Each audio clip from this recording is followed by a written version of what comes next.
So it can be more simple for you to simply just press it out. Okay? Our eyes on the screen thing will clear the light that's on. Let's see the rest of the thing. Alright?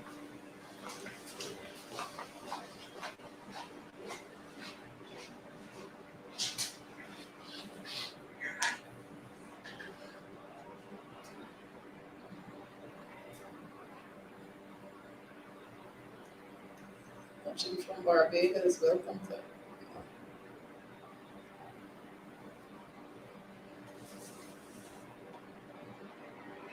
Sending it to you.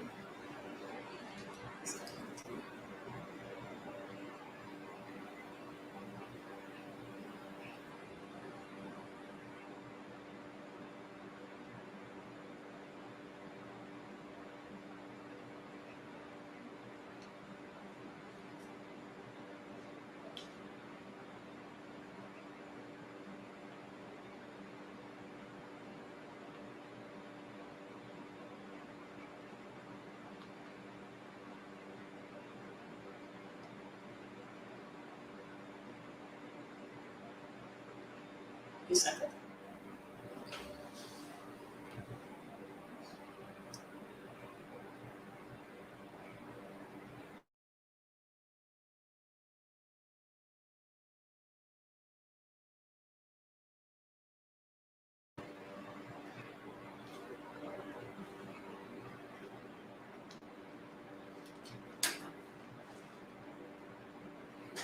Instant together.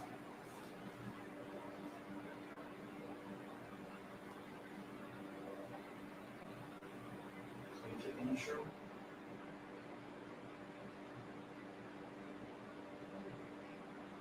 We're going right. I'm such a fool thinking I won't get caught in your downhill flow. Swept away. What is a beautiful day? I'm alone and you're in the car at night. My only flaw. Well, good night to you. How y'all doing tonight? You know, I'm quite happy to be here with you again for another episode of Advancing the Cause. And you know what? I want to right away say good night to Yvonne Rodriguez, and she's watching us from Barbados. Yvonne was there from the time the clock struck 6:30. She was there. So Yvonne, good night to you, and I'm hoping that you're telling the folks in Barbados to tune in to Advancing the Cause. You know what?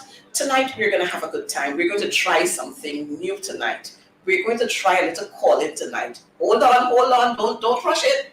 Hold on, I'll tell you when. But you know, I'm always excited when I'm here on Advancing the Cause. You notice I dress up for y'all tonight. Hey, you notice, right? I want to say good night to everyone who's watching us. My friends way out in New Zealand, my friends in Switzerland, my friends in Turkey. Good night to you. My friends way out there in North America, in the UK.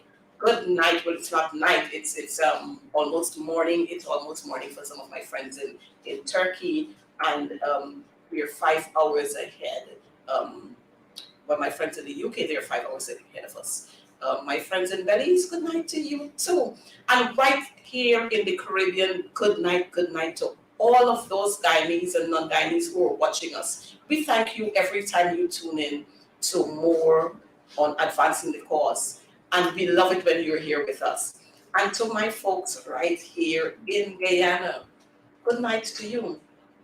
Those in Region 6, those in Region 5, those in Region 5, Region 5, Region 3, Region 2, all across Guyana, good night to you. And yes, let me say big up to my friends in Region number 10. They got it going on, you know. And so my friends in the other regions, you've got to get it going on too. You got to keep the fire burning. And so call your friends, call your neighbors, call your aunts, call your uncles, granny, everybody. Tell them Advancing the Cause is on. We're going to be rocking this ship tonight. Really, really nice. You know, we got good things for you. like always. And so I said, we're going to try something new tonight. But I want to first extend birthday greetings to some of my very, very good friends. Dawn Leach Kite, 50 today. 50 is a big one. And you know, maybe I didn't take notice, but this year I'm recognizing that lots and lots and lots of persons are celebrating their 50th birthday. It's not easy to get there. Y'all don't matter with me. I get in there I get in there. So don't worry, I get in there too. And so happy birthday to all of you, but to Dawn especially, happy birthday to you. I trust that God is going to continue to bless you. I noticed we had a 90th birthday and a 94th birthday. Happy birthday to all of you. God has been good, and so He has given you that time for our 94 and 90th birth anniversary. Of course, you have fulfilled the promise. 70, and by virtue of strength. And so you have fulfilled that. And then we've got some folks who are celebrating wedding anniversaries. Yes, wedding anniversaries to some of those who, happy anniversary to some of you who were celebrating your 26th. I saw 26th, I saw 25th, I saw 30th, I saw 31st. Happy wedding anniversary to you. And let me say to you, just keep that fire burning just the same way it has been burning. Yes, we know that you've had your ups and your downs, but there's something special that has kept you going on this far. So good night to all of you. Happy birthday, happy anniversary. And then of course we have some folks who are sorrowing at this time, and we want to extend to you our sincere condolences. We know how hard it is to lose loved ones. And so we've lost 2 teachers within a matter of days. Teachers have lost parent, other relatives, and we want to extend our condolences to you. On Advancing the Cause is where we show how much we care about you. And so I promise maybe the next time we probably have a pastor, or I probably have a prayer that I can read for you. But Advancing the Cause is all about sharing our concerns, sharing our business, what is of importance to us, what is not being done for us. That's why we're here on Advancing the Cause. And of course, you know, I can't start this show without saying good night to 2 of my very, very special friends who I had the opportunity to interact with them 2 nights ago, I think it was, or maybe last night, just can't remember. But Monday night it was. Freddie Kissoon and Leonard Gildari. Good night to you. Big up to you, my friends. And like I said, I am extending openly and officially here an invitation for you to come on my program, just like you invited me on your program. And we're going to be sharing, we're going to be rocking. You know, the thing is, we have come to recognize that we are one people, one nation with one destiny.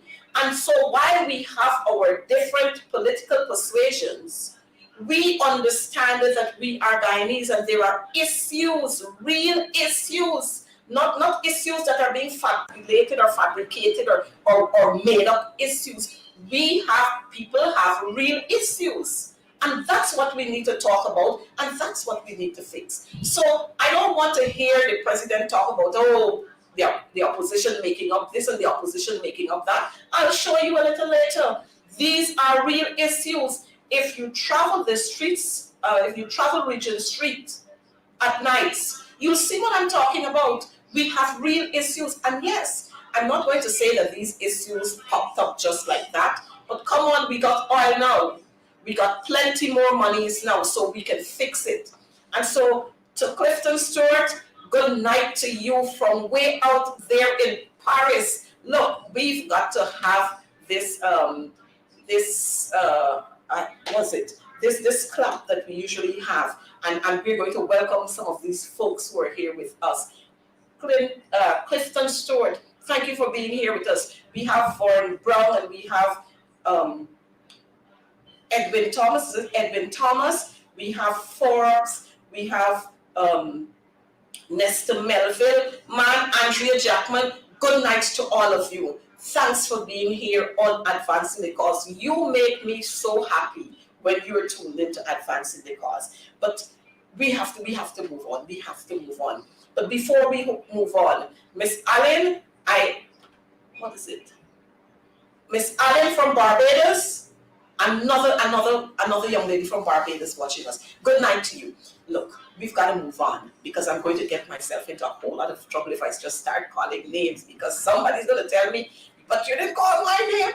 Good night to all of you wonderful people. We know that you are honest. We know that you are sensible, and that's why you're tuned in to us. You know, I would sometimes I would flash across on Facebook and so on, and I see some people hosting programs, and they have 5 persons viewing.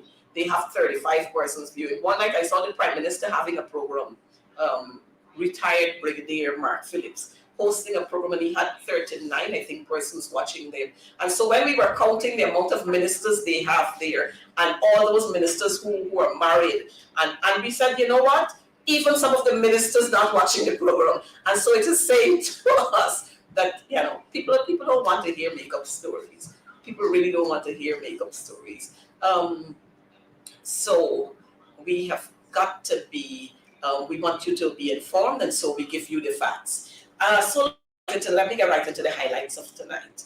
I am not going to want to have you waiting any longer, but I know you're going to join. And so on our highlights this evening, we've recognized that, you know what, Guyana has become, of recent, the land of fires, the land of murders, the land of accidents, the land of drowning. Something is definitely wrong. I don't know what is wrong, but folks, let me tell you, y'all pray for Guyana. Pray for Guyana. Help, well, I know Bishop Juan Edgil, nobody answering his prayer. Nobody answering his prayer. So he really can't pray at this time because for the supernatural powers that he said is affecting the workers completing that contract, they're completing that road on Cemetery Road. I thought, you know, as a bishop, you would go out there and pray. But nobody is answering his prayers right now. So we have got to pray for each other. We've got to pray and wash this land so that we can have peace once again in our land, in our homes. We can be safe. And so we've had so many fires, and these fires are taking lives. Not only fires destroying homes, but the fires are taking lives. We saw a mother and her son. We saw an aunt and a niece. Then we saw 2 other persons, I think somewhere on the East Coast. Come on, I don't know. We've got to do something more. Guyana Police Force and the Guyana Fire Service, the Ministry of Home Affairs, come on. You just got some sort of billion the other day. I'll tell you how much billion. 2 billion you got the other day in from the supplementary budget that you put forward there. Set aside some monies and do some awareness on television. Y'all own NCN. You don't allow any opposition member to have airtime on NCN. Take some of the time and use it on NCN to do some awareness. Talk about fire. Talk some more about how we should use the road. Talk some more about how we should be relating to each other. You know, these fires are serious, and they're not only taking lives and leaving families without homes, but they're affecting neighbors and they're affecting communities. We just had 20 in Madia, and then the fire just continuing. Yes, I'm seeing somebody saying the blood of Jesus come. We got to pray some more. We got to pray for these people. We got to pray that God would cleanse our land. That He would heal our land. But you know what? The good book says, if we don't acknowledge that we are doing wrong things, then we can't get the kind of healing and peace that we need. So our sympathy go out to those families who've lost their loved ones. And you know, dying by fire, I could imagine. You know, you just put your hand next to your stove and the steam from the pot touches you there. And you know how you feel. Much more for somebody to be trapped in a home and can't escape, trapped in a room, can't get out, and they have to experience that fiery death. And you hear screaming and wailing, and families on the outside screaming and wailing because they can't go in to help their loved ones. We've got to do some more. And while we are doing as the opposition we're doing, we want the Guyana Police Force, the Guyana Fire Service. Come on, Robson Ben, you need to do something. Acting Commissioner whose tenure has been extended. Come on, Hickens, you gotta do some more work with your folks there. Then we go to these accidents. Oh my gosh, don't talk about it. It's a 2 and a 1 and a 3 and a 1 and a 2. When is this going to end? When is it going to end? So Guyana Police Force, y'all got plenty work to do. Don't let your guys stick up themselves, go and hide between the bushes and they wait for somebody coming and then they push their gun out at you. Get them to do other work. Get them to do other things. Start making the public more aware of how they ought to use the road. And you notice with all these roads that we're constructing all of these roads now, and some of them got the wrong signs and all kinds of things on them. Come, we gotta walk the streets and we gotta do what is right. And this is not anything make up. If you check the stats, you're going to see how many accidents we've had within a short period of time. For this month alone, the amount of accidents we've had, fatal ones too. In 2 days, in 1 day, come on, we got to do better than we're doing. I'm seeing here Mr. Alicock. Good night to you, and I trust that you're going to be enjoying this program. I know, yes, you said you did enjoy the program, you watched the program, and you really did enjoy it, but we're going to be good. We're going to be good. Yes, so as we continue, these accidents and these fires, they're not doing well for us. We already have a limited population, a very small population as compared to Trinidad and Barbados and those places. And if we continue to lose our lives, then you know what? I really don't like to talk about it, but we're going to have many more dead people's name on the list. You notice we had a whole lot in 2020, and then at the local government elections, we had dead people's name there. And if you're doubting me, you run the internet and you're going to see the vice president, I've nearly said first vice president, but the vice president, Barrow Jagdeo, he had to apologize to the people, to the doctors and so on, for putting their mother's name on the list, even though she's dead. And then the murders. Wow, this is another one that's heartbreaking. The murders. We cannot continue to have this. Too many of our young men are getting caught up, which means that we're not doing enough. And I'm saying we, because I'm not, as an opposition MP, and as an opposition, we are not excluding ourselves from this. We have been doing work. We've been going out there in the community. If you check, you're going to see the opposition leader and his MPs, and the MPs by themselves sometimes. We're going out there and we're meeting our people. We're not waiting for elections time to come and tell them about this or tell them about that. We're in the fields almost every day. And I want to see Jagdeo, not when they want to break down people's stars and so then you go in and tell them, oh, we can do this and we can do that. Or elections time, you're walking around the place and you're promising people all kinds of things. We want to see y'all out there talking to our youngsters. So we had the unfortunate shooting, they said it's a stray bullet, that killed Dr. Sam. Then we had a young man in West Bromveld, killed again. I think he attempted to part a fight, or he was an onlooker with some commotion. He was shot, dead. Then we had a brother stabbing a brother and killing a brother. And then we had a young man killing a teen in Leopold Street. And so many stabbings, other stabbings that are like too much blood. And we got to do something about it. You know, it is saying to us that one, mental health is on the increase. Therefore, it means that persons are less tolerant of each other. And because you're less tolerant, you as soon as something happens, the first thing you can do is rush to pick up some kind of weapon. We saw another young man there killing another young man. He said, oh, it was self-defense. But at the end of the day, a life is lost. 2 lives are going away wasted, because one is going to the grave and one is in the lockup. So that one can't contribute any longer to society. And so we've got to do much more. And I'm hoping that my very good friend, the Honorable Priya Devi Manikchand, I'm hoping that she's watching, or maybe some of her folks are watching, so that we're going to do a little more in our classrooms. Some more talks when schools are reopened. We're going to do some more talks with our pupils and our students so that they understand, so that from a young age we teach them to be tolerant and to be respectful to their peers. We've got to stop this thing. Something isn't right some way. Something isn't right some way. I don't know what is happening, but this isn't going down well for us. And then we saw 3 children drowning in a boat accident. I think it's a boat accident or something. 3 children. Too much blood again.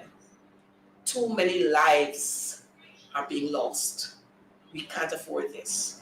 And so, as we continue to move on with our highlights, I want to say to you that the supplementary budget would have been passed in Parliament. Of course, you know, the PPP government, they bully their way through.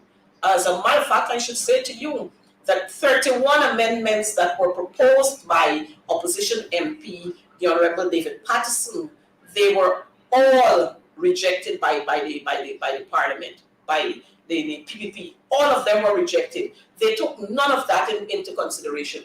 And more than that, I want to say to you, the PPP only come to the House when they want more monies. More monies, they come to the House. And because they take too long, which is saying to us that we have a very weak speaker.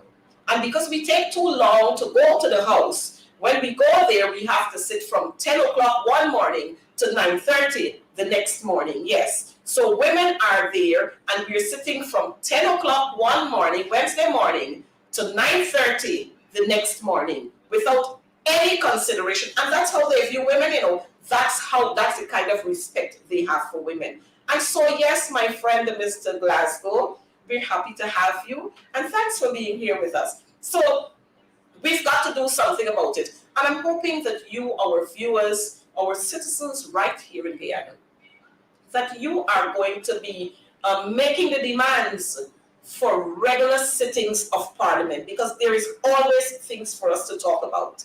And then, you know, we have recognized too that, again, dengue and typhoid and COVID, they are on the rise. I recognize that somebody from health was urging citizens to clear their parapets, clear their yards, keep their yards clean, and to take all the precautionary measures so as to prevent and to guard against dengue fever. But let me tell you, to date, we have had 8 children dying and about between 7 to 9 adults who died after having contracted the dengue fever. And maybe they probably had other complications, the adults, I'm not sure. But these are lives that we should not have lost. And so I want to urge the Ministry of Health to work along with the municipality in our towns and the NDCs, to work along with them, and let's have the places being fogged out. Come on. Our citizens are important. I know you all live in Pradoville 2, and you live in Pradoville 1, and you live, I can't remember the one where you're living up on the East Bank there. Windsor Castle, yes, Windsor Castle. Somebody just on the comments there said Windsor Castle. I know y'all don't have those kinds of difficulties. You don't have to endure those kinds of things. But come on, the citizens voted for you. Quite a lot of citizens voted for you. Even and those who did not vote for you, you robbed them of their votes. So come on, fix the place. Spray out. In Georgetown and other communities, you're seeing too much garbage along the way. You drive into some of these communities, garbage full and running over here, garbage full and running over there. And I can vividly remember when the PPP were in office prior to 2015, Georgetown was renamed the Garbage City. And you know, we're heading right back there. We're heading right back there because there are communities where we're seeing 2 weeks before garbage could be picked up. And this is no fault of the city council or the NDCs, you know. This is the fault of the local government ministry, because they're not releasing the monies. You're talking about you want audit and you want and who dishonest and who not dishonest, and you yourself can't tell us. You can't account for quite a lot of the monies that you come to Parliament and collect. You can't account for it. So don't tell other people about accountability when you yourself, when you're guilty. So we don't want to hear that. Fix the place. Yes, folks, they have zero or very little respect for women. And we see it, just the way they treat the women in their party, that's how they feel that they can treat all women. And you know, I don't want to go down that road, because if I go down that road, we'll end up somewhere else. We'll end up with the accusation that was made against Darren Lal. We'll end up with the Darren Lal talking about the dildo. We'll end up with strip and slap. We'll end up with how Bharat Jagdeo treated Varshni, and these are all situations and scenarios that is showing us how much respect the PPP have for women. But we gonna fix all of that. We gonna fix all of that. But I noticed another one I think it was yesterday. I noticed the chairman of the Police Complaints Authority calling out the acting commissioner. Man, come on. You are there to serve and to protect and to ensure that our laws are upheld. And you breaking the law, man, come on, Hickins. You're my friend, come on. You got to set the record straight so that others can follow. You can't be doing these things and have the chairman calling you out like this. When there are issues, pass them over to the Police Complaints Authority. You can't be judging and jury and wherever else you want to be. You got to pass it over to the people who got the work to do. So come on, don't let's have the chairman calling you out on these things again. I don't want to say more on that, but it's embarrassing when the chairman has got to call the commissioner of police out. So come on, we go all around the place and we want to call some of our law enforcers, we want to call them decent citizens, but we can't call it decent when we're having these kinds of complaints coming out. So come on. And I was talking about the murder, and then we had a disturbing one where a couple was found on the East Bank, somewhere there, and it's suspected to be murder-suicide. Again, you see, tolerance. We're not talking. We're not helping people, so people they don't know how to deal with situations. We can fix this thing, man. We can fix this thing. And then, of course, I spoke about Dr. Sam's unfortunate death, and we saw a young man from Plaisance being charged with the murder of the former Chief Education Officer, Education Specialist, Ministry of Education. And, let me at this time pause to extend my sincerest condolences to his wife, his children, and other family members. I know education has lost a real solid man, regardless of what he did. When it came to the business of education, he was solid, he was focused, and we are going to really miss him. We are going to miss him. So again, another youth in the jinx. I'm hoping that it's the right person, because we pick up all kinds of people. And on that note, I want to ask, what has happened to the Quindon Bacchus' issue? What has happened there? Next week, we're going to deal a little more with that. What is happening with that case? I know police officers were charged, I think about 3 of them. What is happening there? We're not hearing anything about it. What has happened to the Orange Boston case? I'm not hearing anything about it. I am not hearing anything about that. Harry Singh, the Henry boys, what was happening there? Corwin Mars, what is happening with these cases? We're not hearing anything about them. And when you don't hear anything, then 2 mornings after, the whole thing died down. And people lose their sons, they lose their husbands, children lose their fathers, you lose your uncles and so on, your brothers, and it's gone. Come on, we need to hear something about these cases. We need to know what's happening. The public needs to know what's happening. And, it's not good. It's not good at all. So the government were able to collect their supplementary, they were able to bully their way and collect the supplementary funds that they went to Parliament for, and I'm hoping that those monies are going to be used just for what was written on those documents. The ones before, we know that they weren't used for what they were supposed to be used for. And I keep saying, you know, quite a lot of persons, I hear them going around the place and they're saying, oh, oh yes, what is happening to paper sharks? You see? What happened to paper sharks? And what happened to Sue? Well, Sue got killed. Well, I don't really know. But what happened to paper sharks more than the investigations? And what happened to Sue, Jabia? And I have to invite you on this program to tell us a little bit about Sue and what has happened to Sue. But I'm not going to invite you to come into studio. We're going to have to do this program. You will have to stay where you are, and I'll be in studio because, you know, we got to do too much work on you before you come into this place. But all of these things are happening. The police force, like I said, the Ministry of Home Affairs, they have gotten $2 million. And I'm hoping that they're going to be using the $2 million to do what it's supposed to do. And oh, by the way, we had the commission for the inquiry into the Madhya fire. We had the commissioner sworn in, 3 members of the commission. I don't know how we can work that one out because y'all remember the $5 million final settlement, final payout. And according to Anil Nandalal, the Attorney General, we didn't have to do this and we didn't have to do that and we didn't have to do what and what and what. You darn right had to do it because those children were in the care of the state. So don't come here and tell people foolishness. The government didn't have to do it. You have to do it.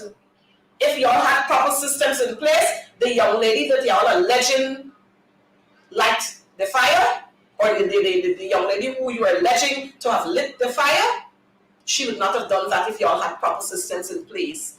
Those children would not have been burnt, and so many others, they would not have died, and so many others burnt and traumatized if y'all had take them foolish grills off the windows. So don't say, come and big up yourself and talk about government didn't have to do this. So we're waiting to see what is going to happen there with regards to the commission that is now in place. I know that the entire area has been cleared where the Durham used to be. It has been cleared. And so I am waiting to see how the folks are going to be able to go around there to see this, to see that. I don't know. And sometimes you get the impression that we have things to hide. You get that impression sometimes that we have things to hide. I notice my screen is saying no signal, but you know what? We are going to continue anyhow. It happens, you know, and we got to work with that. So the commission has been commissioned, and we are waiting to hear their view on what has happened, and we're waiting to hear the recommendations, and we are waiting to hear those who are going to be held for that fire.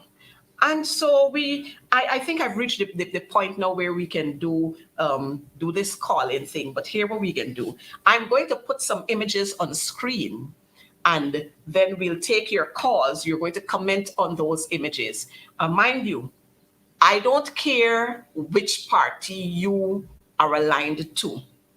If you come on this program and you try to be disrespectful, let me be very, very nice with you and ladylike. If you try to be disrespectful, we're going to take you off.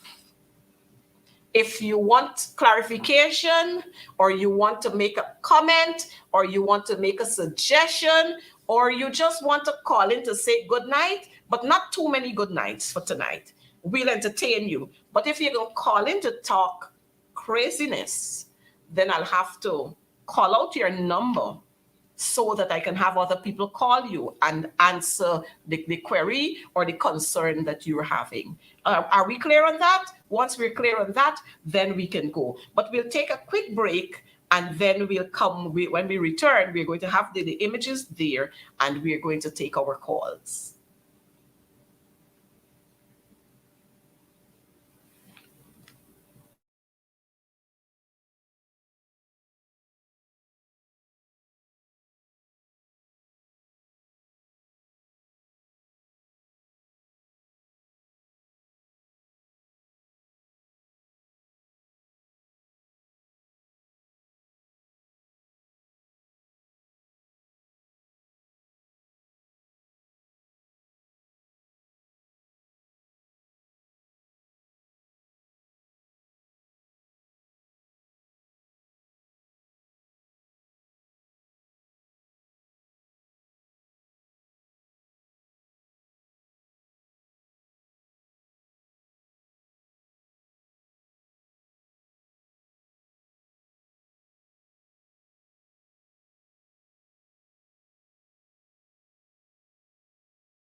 So our number tonight is 684-8758. 684-8758. That's the number that you're going to call in.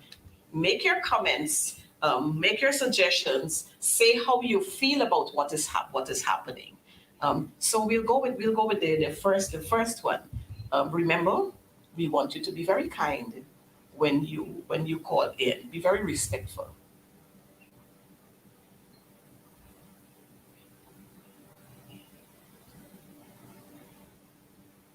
So here we go. That's our first photograph for our first slide for this evening. And this is Miss Chevon Green, the young lady who was treated like this by the Guyana Police Force. She's from Mucka. Chevon Green from Mucka. This is the young lady whose house was broken down. Her shop was destroyed. She had a grocery shop there that was destroyed, and that's how the police treated her. Your thoughts on this slide? We'll await your call while we talk a little more about some other things that are happening. You know, this is a young lady with three children, a single parent with three children, and I don't know. You see her with her hands behind her back there is because she was handcuffed. And you tell me what you think. And this is the PPP. This is the PPP. Every time we have the PPP around, the PPP come to destroy, disrupt, corrupt, everything they do. Just about everything that they're not supposed to do. And these are the very people who would tell us that, hey, when they were in opposition, they spoke so much about how much they love this country and how much they love the citizens of this country. But we have seen, by the time they got into office, we've seen the cocaine go in, the flooding out of communities, terrorizing of villagers, police doing all kinds of things happening to police. And so I don't know how much more of this we are going to be able to take. I don't know. So our number to call is 684 That's our number to call. 684-8758. You can call us at any time and we'll take your call. Let's hear what you have to say. Maybe what I think we can do is probably bring up some of our other pictures, which will kind of arouse you to make some more calls. Yes, that's the young lady there again. That's Chevon Green. That's Chevon Green. And I'm putting these on I'm putting these shots up there because I want us to remember. Because sometimes we have short memory. I have to remind you of the things that is happening to us. We got roads, and if you see the substandard work that is being done on the roads, we have contracts that are being issued. And don't talk about the people who get in the contracts. Don't talk about the people who get in the contracts. Just recently, we heard that, oh, we're going to be importing truck drivers. Could you imagine that? We're importing truck drivers. I could understand if you specify, but don't come to tell us that. But that's the way they have to do things to ensure that they siphon off the money.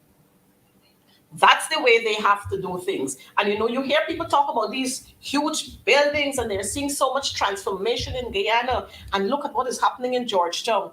Tall buildings is because people can't eat the tall buildings. And with those tall buildings that we're having, you check how many of our regular citizens, how many of our ordinary citizens can visit these tall buildings.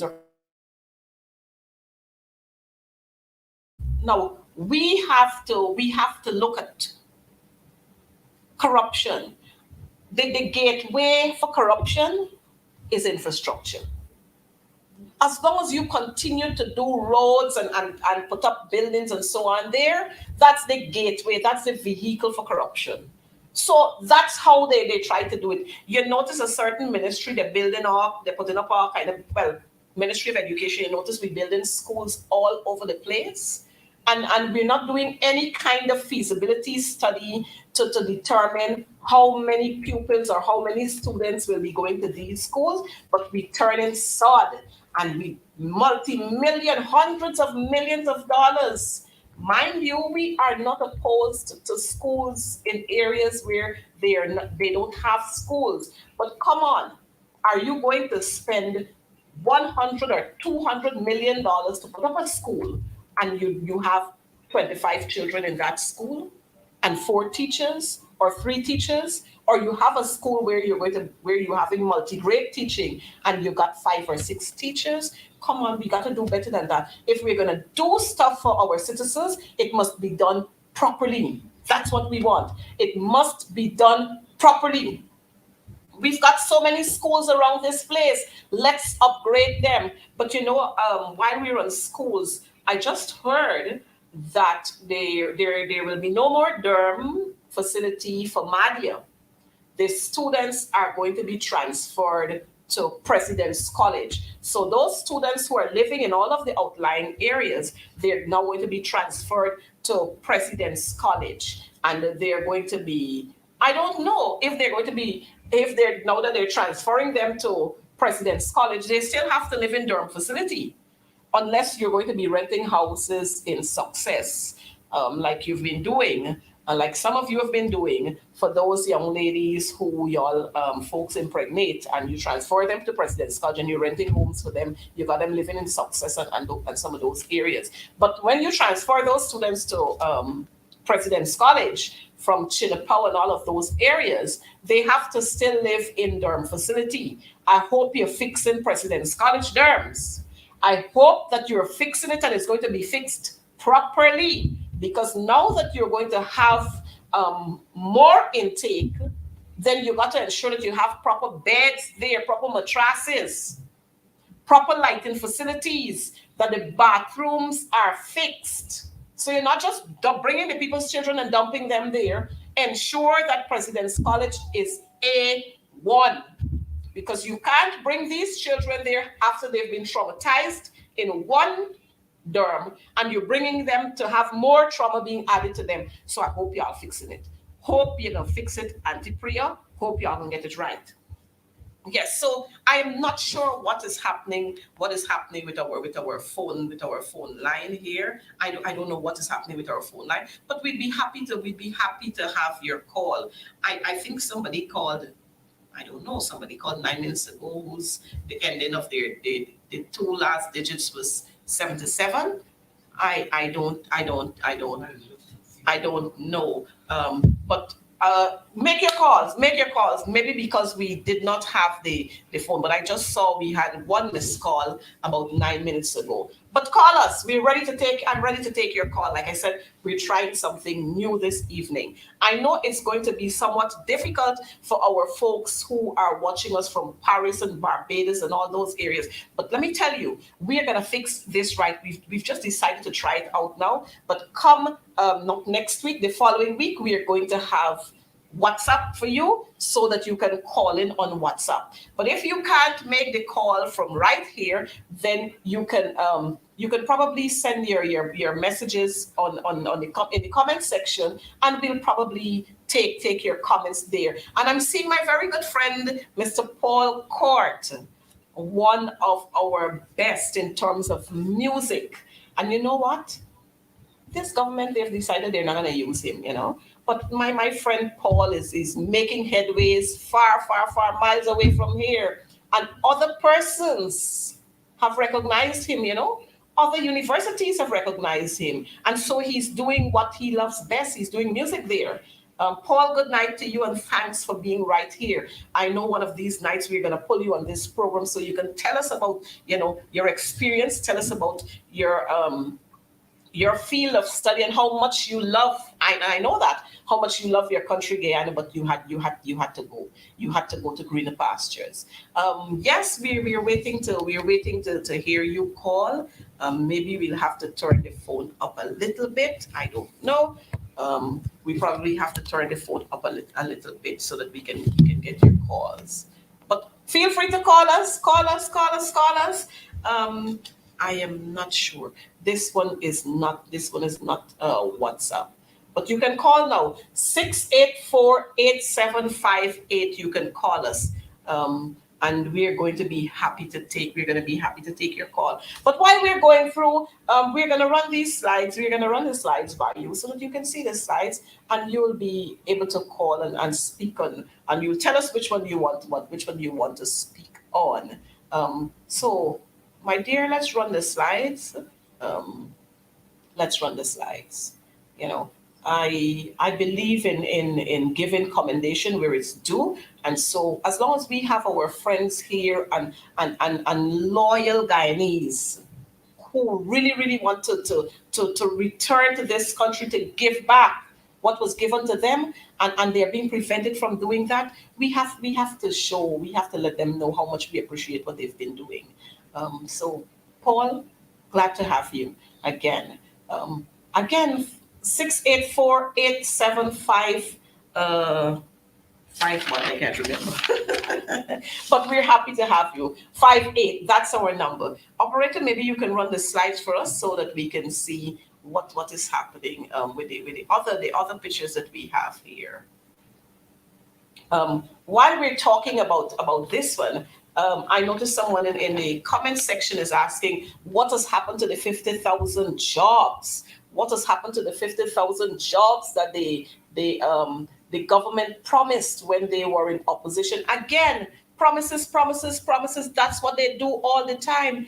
That's what they do all the time. They make promises and promises. It's like what they did to the folks in East Rumvelt, West Rumvelt, and some of those other areas, when they promised them that they're going to do so much for them, just coming down to local government elections, they promised them so much. And after local government elections, when they recognized that quite a lot of those persons did not vote for them, they have abandoned ship. But you know what? You'll see them coming again, maybe a little later this year. You'll see them coming. Next year, you're going to see them coming, and they're going to talk to you. They're going to give you a whole lot of promises. They're going to come like Santa Claus to give you a whole lot of promises. But watch for them. Be watchful, because they're no good. They are no good. None of them. They are no good. You know, let me say to you, to use the National Cultural Center, you have to write directly to the minister. Let me remind you, we have an administrator there, but you have to go to the minister. The minister's got to okay who can use the cultural center and who can't use it. And I like Coretta McDonald. Well, they ain't gonna stop me really. They might try to, bob and weave, but they wouldn't want me to talk about it here. But it is disgusting. The minister's got other things to do. Why is the minister burdening himself down with having to approve the use of the cultural center, approve the use of here, approve the use of there? I don't know why that got to happen. Why it got to happen? No wonder he can't answer some of the questions in Parliament. No wonder he can't, because he's doing too many things that he's not supposed to do. But that's the PPP. They like to micromanage. So if you have to use there, then you have to do this. You have to do that. And then they tell you how much money is. The folks, our folks here who want to put on plays and so on. Just the other day we had an issue with one character, a young man, because he spoke out about what he's seeing Charles Ramson's wife here and there, as if she's minister number 2 or minister within the Ministry of Youth, Sports and Culture.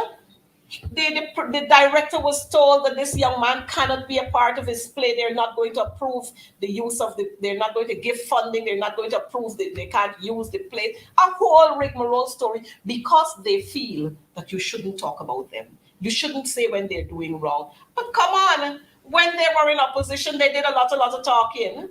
So why we can't talk now? Why citizens can't talk when they see all kinds of things happening?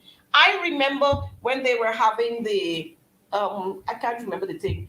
I think it wasn't leading up to independence when they had the one day and a concert and all kind of thing. I think it was leading up to independence. When I went to the National Stadium, you had the Night of the Legends concert. And quite a lot of those senior folks, Charmin Blackman, Bonnie Alves, you had Winston Czar, Caesar, a whole lot of these folks, some came from Linden, some came from the East Coast and so on. And those people had to wait there until 9 o'clock.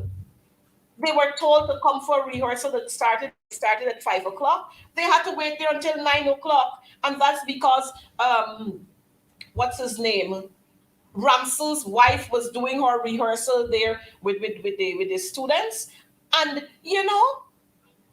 they had to wait there. But what we're gonna do, let's go to a break, and then maybe we'll see what is happening, or we'll probably just have to continue with the program. But let's take a quick break, and let's see what is happening. I don't know what's happening with the line this evening, but it's a new thing we're going to try out. I think we need to have this kind of interaction with you, so that persons would not want to continue to say we're making up and we're making up and we're making up. I think we had the phone volume down, but we're going to take a quick break, and then we'll return and we'll talk some more.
Yes, so we're here again with you. I think we tried to rectify what is happening there, and so you come through with your calls. But while we're doing that, let's go to we have a video that we're going to show you.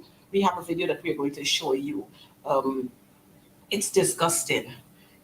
I'm seeing persons who are relating to us that they've been living in some areas for 26 years, 32 years. I remember one of the issues at Success on the East Coast. By the time the PPP got into office, I think it's about 2 weeks after, they flooded the people there. And you know what they did? They didn't do it during the day. They did it during the night. When the people got up in the middle of the night, persons' homes were flooded. And that is wickedness. Talk to people, give them, put other systems in place so that you give them options. You give them options. Come on, man. We can't be treating our people like that. We can't. So, operator, could you put that video on that? In Region 3 came out to express their frustrations about the government's approach to their homes and livelihood. This here is Region 3. Plastic City. By 2 weeks,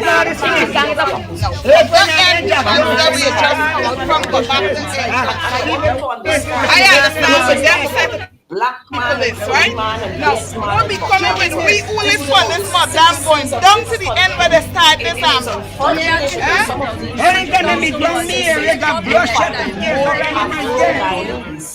Homes are currently being destroyed without proper engagements or discussions. You would see these are times people who would have worked all their lives to put up a structure that they call home, and now look, their homes are going, some of them, their homes are already destroyed, and so they called out to Leader the of the opposition leader, PNCR and he opposition, took time Mr. off some of Aubrey his Norton, MPs paid a and visit some of to our Plastic City to listen to the party concerns comrades, of the people. and they went there to visit and to listen to those people and to listen to what, to visit the area, to listen to what those persons are saying. We cannot continue to be destroying people's homes.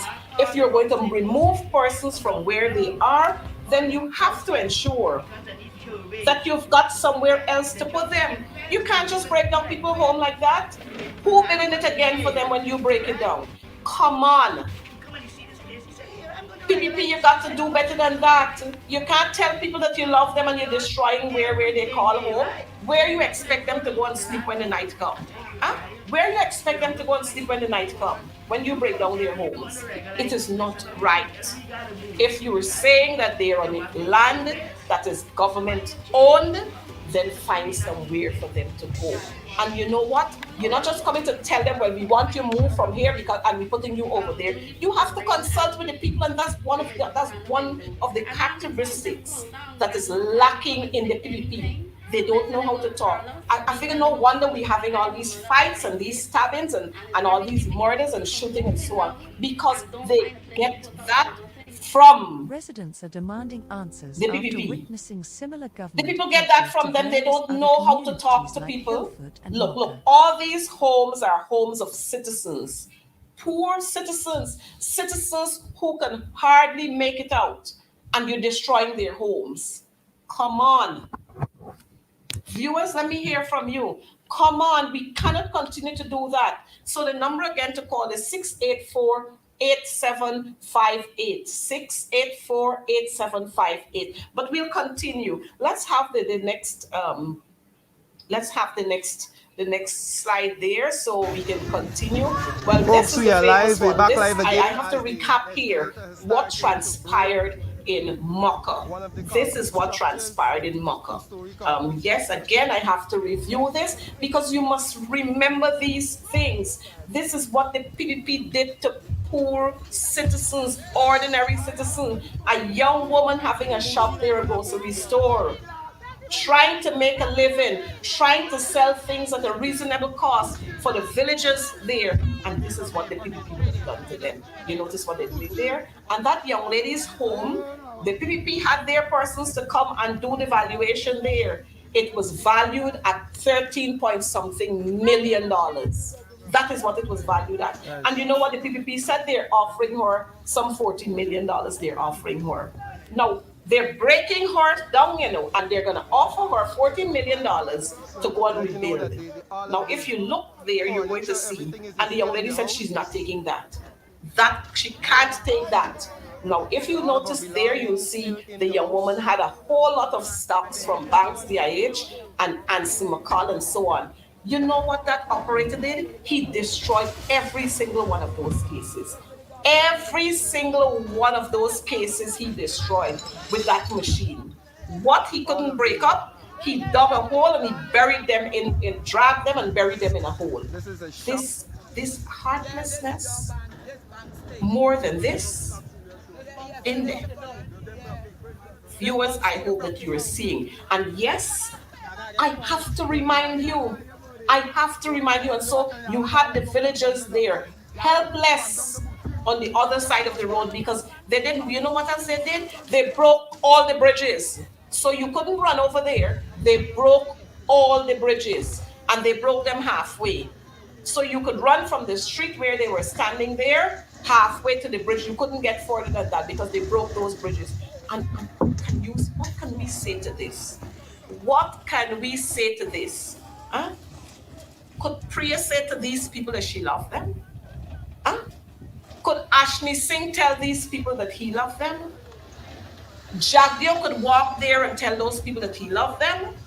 I mean, it's not only mothers you did this to. You did this to fathers, to sisters, to brothers, to little children, nursery school age. How you expect them to view you?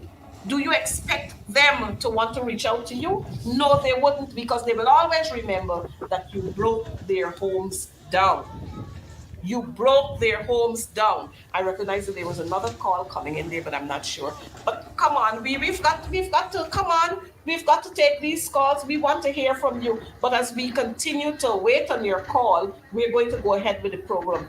This here is a reminder that Irfan Ali is heartless. Don't bother with them walk around that they just walk around. And you see, if you look at the man standing there, he's standing halfway on the bridge. He can't go further than that because the other half of the bridge was broken down. And these videos, I will continue to replay them because we've got to remind our citizens of how heartless the PPP is. How heartless those men and women within the PPP, how heartless they are. We've got to remind our people, it is not, and this is not a make up anything. You know, they like to say, oh, the opposition always making up story. I hope my friend Freddie Kissoon is watching this. And you don't tell me that it's reserved land. After 38 years, don't tell me it's reserved land, because I've seen in other communities those lands were regularized and people did not live there for 38 years. But it's wickedness. It's wickedness. High class wickedness. And we'll remind the people of this.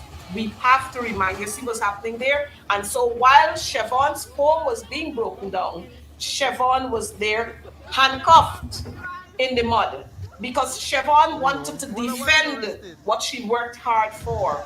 And the police took her and they had her there in the mud as if she was a pig. You know, this is heartless. And so that was the Ministry of Housing officials standing around there with the Guyana police force, giving them the kind of protection that they need.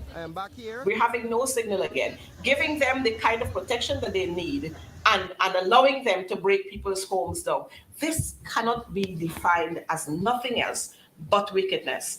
And so we'll continue to go on in with our program while we wait. Don't worry, unless you come up here to talk to be disrespectful, then we'll call your numbers out. Other than that, we'll just hear from you and hear what you have to say, and we'll respond. We'll respond to you if there's need for a response. But as we continue to go on, we'll let you know that a couple of days ago, we saw some citizens, when the video is going to come up, you'll see it. We saw young men there who have been looking out for, they had to fix roads for themselves. And that shouldn't be. That shouldn't be that these young men got to fix roads for themselves. I mean, come on, look how much money is we getting. We getting plenty money. Plenty money we getting. And I don't know what we're doing with all of these monies, but we're getting plenty money. Lots and lots of monies we're getting. But you know what? Unless you can, grease up the palm. Yes, this video is showing us. And operator, I'd be happy if we can have some sound coming from this video. I'll be happy. The viewers might very well be happy to hear, what these young men are saying. What we're talking about this people house up break down. It is disgusting. Look at the work. Guyana with all the oil condition, the have. minister is there, Mr. Indar. Passes several times of the day. He always say when election time, he will have the local election time, he bring a whole team here. 13 of them come, and none of them do not up to now. Check the date for the local election to now. We got to wait 2025 to get another value election before we get a car back. Why do we smack? Look at the team here. Look wrong. Just but at least we still get a car back, and if you are self-rep, tell the government to fix it. Well, you see, the young men there are saying, I didn't say it, the young men there are saying that when it was leading up to local government elections, my very good friend too, some people say I mustn't call him a very good friend, but my very good friend Indar, he went there with 13 other ministers and other high officials, and he was campaigning there to get the people's votes in Tushen. and promise them all kind of thing. Now look how long local government elections finish. Promise them that he can do the roads. And he is the minister within the Ministry of Public Works, you know, and he passes there all the time because he lives not far from there and he has to pass there. So the taxi drivers, operator, I'll be happy if you could show us again. The taxi drivers have to be fetching waste from builders' waste to come and fill up holes in the streets here. It's not right. This is what we're talking about. This is Shania car park. People house up break down. We got back up back. Look at the workers them. Look at the taxi driver them. In hand condition, the minister is there, Mr. Indar. Passes several times of the day. He always say when election time, being here with the local election time, he bring a whole team here. 13 of them come. And none of them do not know up to now. Check the date for the local election to know. We got to wait 2025 to get another value election before we get a car back. Why do we next? Look at the team here. Look wrong. Just but at least we still get a car back. And if you are self-rep, tell the government to fix it.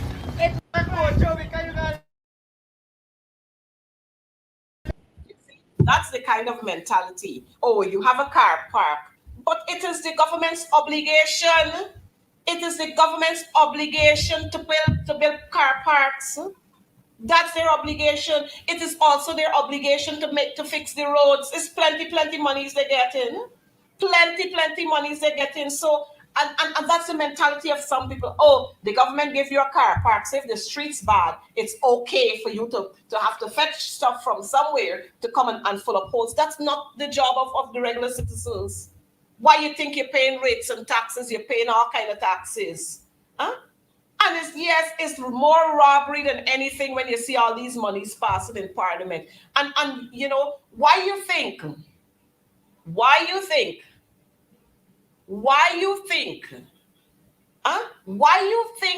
the government, as a matter of fact, the Speaker of the National Assembly, why you think the Speaker doesn't want us doesn't want to give us time to interrogate them when they come in with these budgets? Because they know that Parliament is being aired live and people will see and people will hear, because many of the questions they can't answer because they're accustomed to bullying their way through.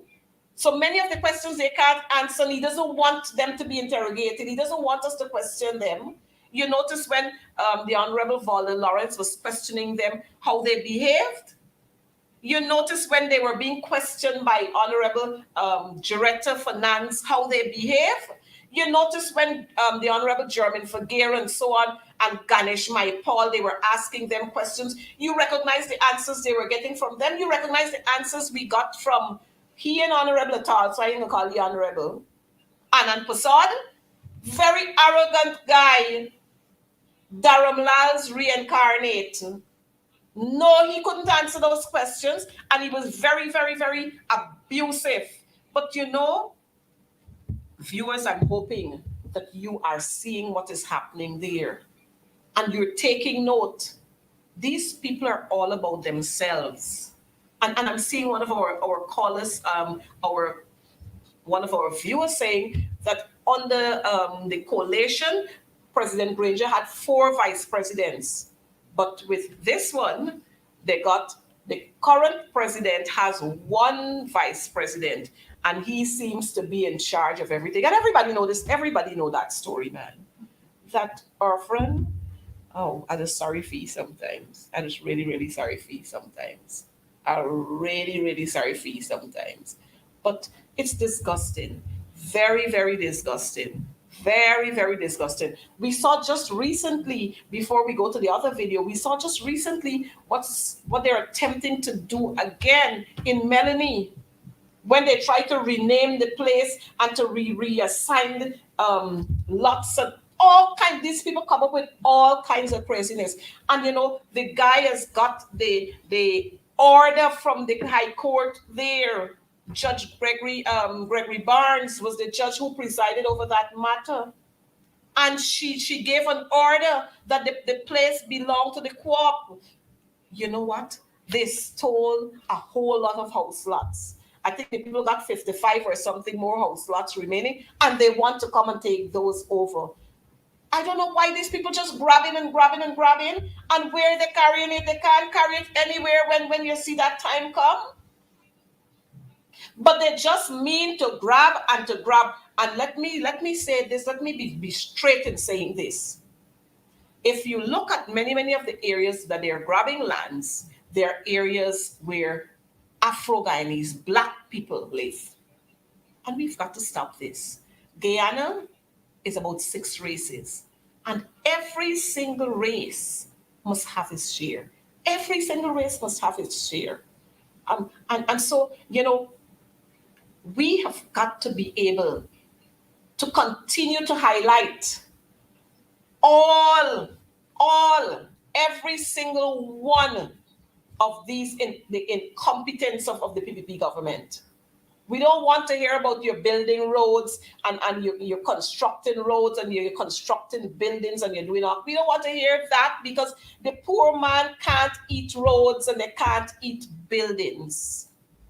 And when a building is completed after 3 months or 4 months, what happens next? The poor man got to go and look for another job.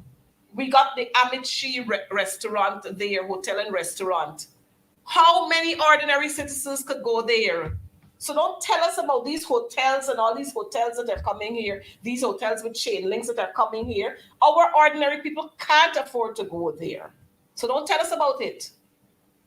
Tell us how you're going to provide regular jobs for the ordinary man so that they can have long-term jobs. Don't tell us about these up and down contracts today, tomorrow, and these sites that you're putting up today, tomorrow. It's like the part by Pontrench Dam there, where you call it. I can't even remember what you call it, because they that whole big stretch that they did there. After the construction, well, how many more persons could get jobs there? After that part was constructed and declared open the night before local government elections, the jobs finish.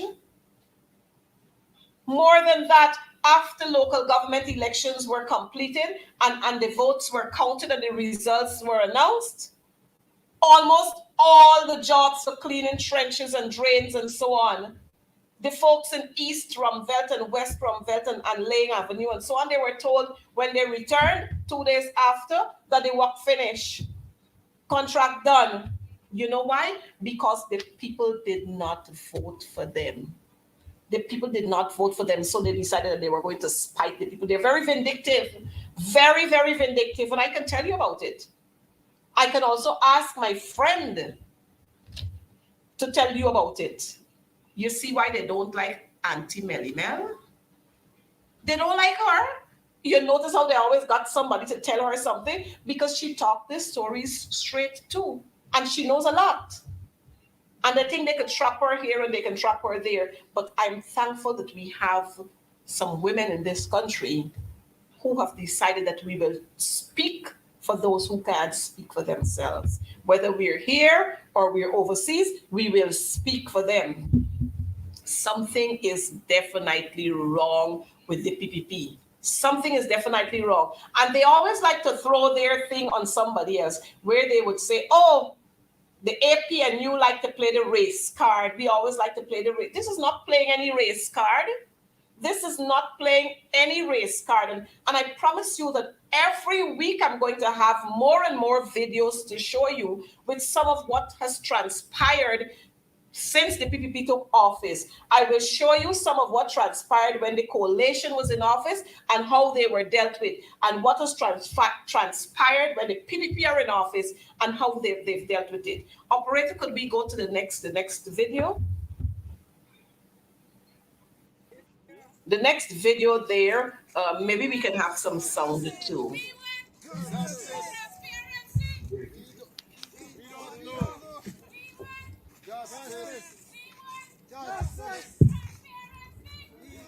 Now, these are our Amerindian brothers and sisters, and they're crying out for justice.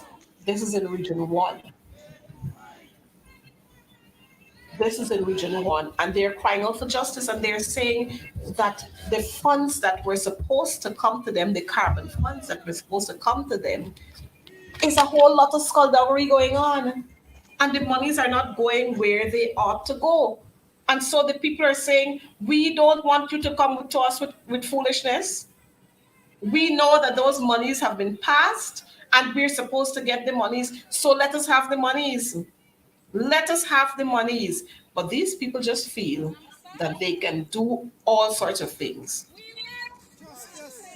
They just feel that they can do all kinds of things. So the people are protesting there and they're protesting for justice. They want justice. The people want justice. They're asking for transparency. Huh? They're asking for transparency. And the PPP, they like to boast about how transparent they are. And every day people crying out. Every single day people crying out. Every day. Huh? Every day. And you know, I like what my friend Lorraine is saying. Lorraine is saying that the PPP are creating a racial wealth gap. That's what they are creating. And the aim is for Afro-Guyanese that they must always be subjective. That Afro-Guyanese must always be the ones to be oppressed. And we've got to stop this kind of nonsense. Guyana belongs to all of us. And I can say this without any fear of being contradicted. When the coalition were in office, you heard the cries, and I'm sure persons are going to put it up on the screen just now. You heard the cries from the coalition supporters because they thought that the coalition was supposed to pay attention or focus on their constituencies alone or their constituents alone. But the coalition government did not do that. The little monies that we had to pay a whole lot of debts that were created by the PPP. We had to fix a whole lot of things, but what remained, the resources that remained, we ensured that it was spread right across the country. So in regions and in areas in regions when we hadn't lighting, we ensured that the people got light, solar, and so on. In areas where there was no internet connectivity, the coalition government ensured that they had that. In areas where they hadn't running water, the coalition ensured that they had not only running water, but clean water. In areas where they had some community centers, they put internet facilities there. They put up lighting there. They fixed some of those community grounds. So come on, people. Why now with all of this money that we're having here with the oil resource that we're having, why is it the Guyanese still poor? Why is it the Guyanese are still poor? Why is it that we still have so many persons sleeping on the streets? Why is it that public servants cannot receive a comfortable salary? Why is it that we're having so many crimes being committed? And you know why people got to commit crime? Because if I don't have and you have it and you're flaunting, I gotta get two. Why is it that we can't put systems in place? You know how many young men and women who are highly qualified and we have them driving higher cars? You know how many public servants are doing two jobs? I can tell you that. We've got public servants who are working during the day at their regular job, and at nights, they're doing security guard work. In the afternoons, when they knock off from work, they're going to another job because they got to do it to make ends meet. And I don't want to hear you tell me that in America, people doing 2 and 3 jobs. And in this part, they're doing 2 and 3 jobs and all over. In the USA, they got food stamps. In the US, $100 could buy enough food to last you for more than 2 weeks. In Guyana, $20,000 can't do that. In Guyana, $20,000 can't do that. So don't tell me so. Huh? People are barely, sometimes before the half of the month with your salaries. It finished. Half the month your salary finished. You gotta be splitting in your head now to find out where you're getting the other half from. And that's why sometimes tenants hide from their landlords. Because when landlord come, you don't got the rent money there to pay. And this government is not doing enough to ensure, and in some instances, they're not doing anything to ensure that an ordinary man or woman could approach the bank and get access to a loan. But you know what? Their friends and their favorites and their families are getting it. And all who in the circle with them, the 3F circle, all who in the circle with them, they're the ones getting it. But operator, we'll go to the next slide. We'll go to the next slide. Men fall off of the work site here, fall off from till up there.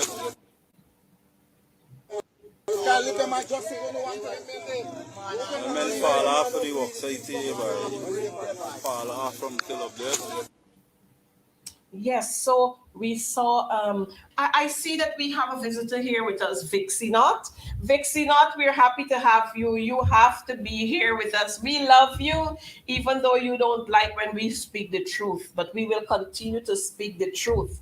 You got to tell them boys with the throw it on Freddie that they're full of that, not us. We speak the truth. And that's what y'all like, and y'all is getting packed up here in buckets and so on, waiting to throw it on people. But I would be happy to see you. I would be happy to see you, Vixie Knott. And you must put up your face so that people could see you, man. You must put up your face. Yes, so as we continue, see, they like to come into school, and when the math problem is too hard for them, they get frustrated. Y'all are dumb stunts. Yes, so here is it. We have another video that is showing us where two laborers, maybe one is skilled and the other one is not. We're seeing two laborers who fell off of their work site.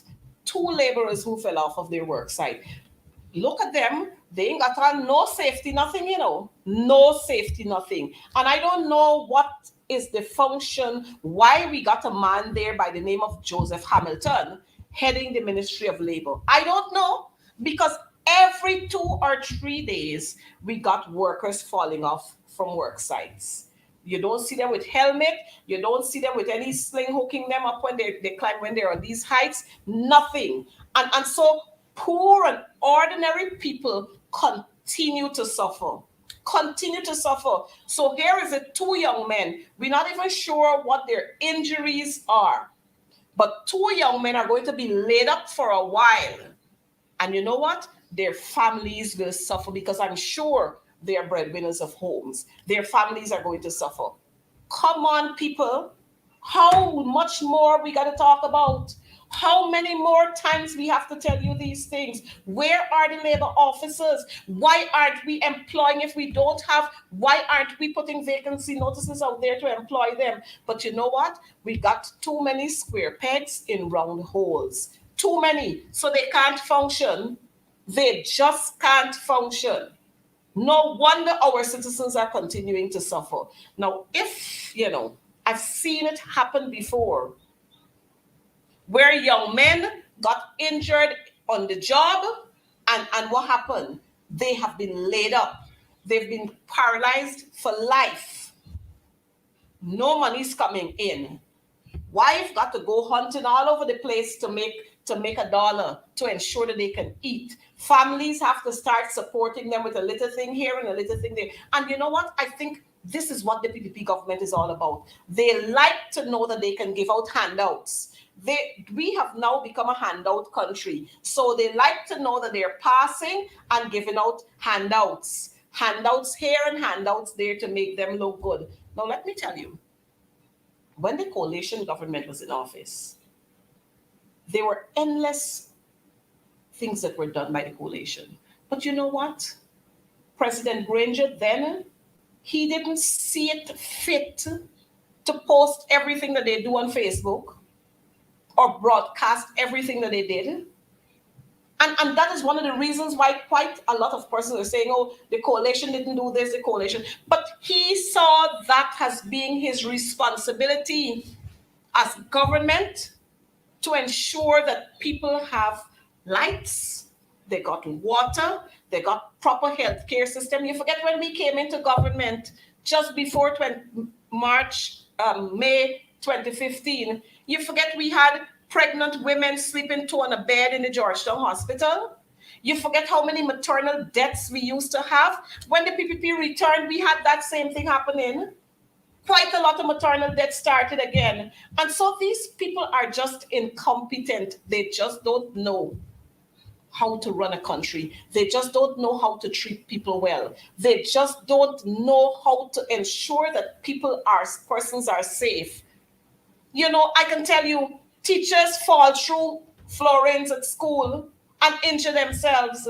Teachers fall down fall off stairway breakdown with them. And the PPP had 23 years, and they're here again. And the coalition only spent 3 full years in there, and they want to tell the coalition all kind of thing. And that's why the Calypsonian had to sing it there. He had to sing the song. And I'm sorry that I don't have that song to play for you, but I'm gonna find it to play for you. Maybe next week we'll find it to play for you. All the PPP, all they know how to do, and I think they learn it from the vice president. I think they learn it from me. How to steal.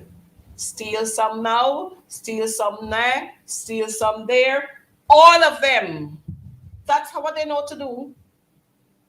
Yes, and so Cadogan is saying safety is not a priority for this government. It's not a priority for them because they don't have to go there and their children don't have to go there. So they're not interested in other people's children. Every 2 mornings, people falling off a work site. Who in dead? They're badly wounded. Every 2 mornings.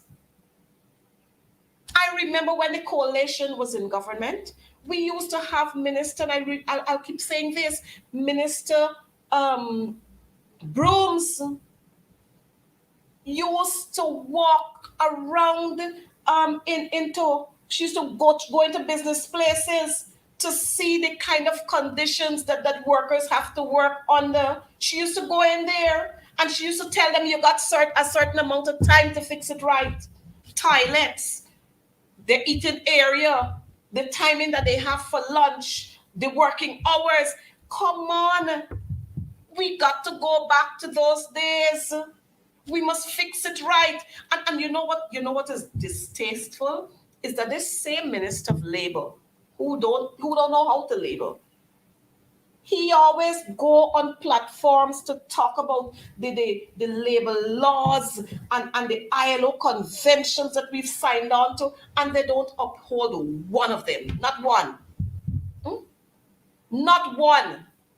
All these issues that we have with harassment in the work, sexual harassment in the workplace, before you talk about it, they're ready to shut you up.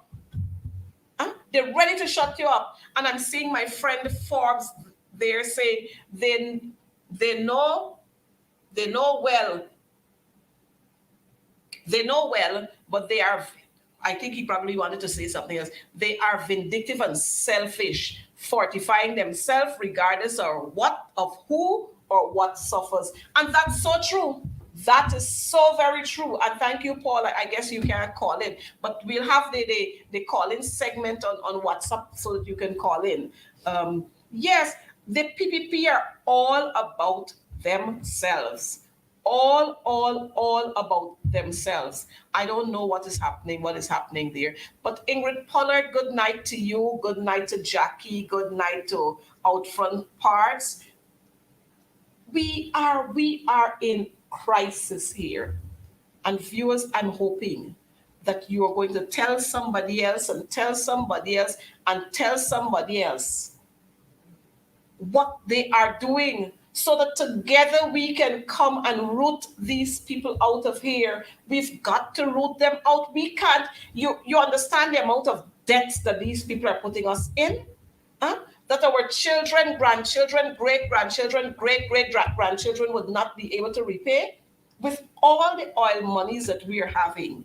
Rather than these people engaging ExxonMobil and all of these people who they're giving these, they're offering these wells to.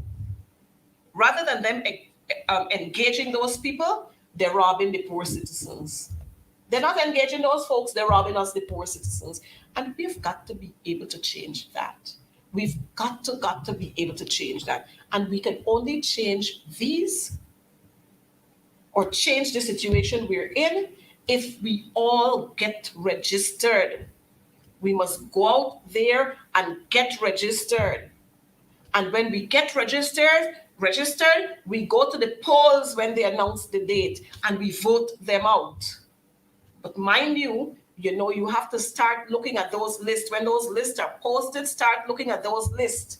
You must know the people in your area or know the people in your street, because they can stick in a dead man here, a dead woman so, a dead one there, they can stick them in. So you must ensure that you know the people in your street, know the people in your communities, so that when you see strange names there, you know for sure that this one didn't belong here. Outside of that, we recognize too that lots and lots of these Spanish folks, they are giving them ID cards. They ain't got no birth certificates, but they're giving them ID cards and they're registering them and they're going to bring them to vote. But you know what? They're not registering them with the fancy names that they got so that we can pick it up. They're not registering them with that. They're giving them all kinds of names. So if you name Rodriguez something, they Jose Rodriguez or Jose Rodriguez, well, you know how they pronounce it differently. They're giving them Samuel Charles, somebody so. Excuse me. But you know what? We're not going to wait on the ABC countries to fight for us. We got to fight for ourselves. We have to fight for ourselves. And I noticed my brother Cheryl is not going to be on tonight, so we'll take up a little more of Cheryl's time. We'll take up a little bit more of Cheryl's time because Cheryl is not going to be on here with us. He's not going to be on tonight. After a while, Cheryl is there and he's going every night. And so, some nights you want to take a little break off of it. But let me say to you, we got to fix our own business. The A, B, C, E, F, G, H, I, J, K countries, they're looking out for their own interest, not our interest. They're looking out for their own interest. So, folks, tell your friends who are waiting on Cheryl. Cheryl is not going to be on. Tune in to Advancing the Cause. Tune in to Advancing the Cause. Let's talk some more. Tell the folks our number remains the same, 684-8758. Tell them to call. Make their calls and let's hear from them. We're going to take a quick break and then we'll return. Just about 3 minutes, we'll take a quick break and we'll return and we'll have some more on Advancing the Cause. We got to talk some more.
we have another video that we're going to show you, and this one is of concern too.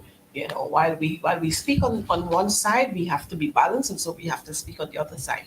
And so we're gonna watch this. We're gonna look at this video. You can't take me for my. Hey, you can't take me out for me for my. You will tell you. They will tell you. You can't take me out for me for my. No, the police shot boss. You can't take me out for me for my. Me for. Hey, tell him, man, relax yourself. You can't take my. I still don't know. I will tell you. Why you can't take me out for me?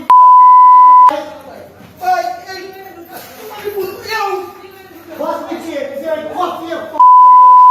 Sit down there, sit down there. Sit down, sir. Sit down, sir. Tell him, man, relax yourself. Why you can't take me out for me? No one can take me out for me. Boy, sit down. I coffee. You coffee, nobody. Relax me. Sit down and relax yourself.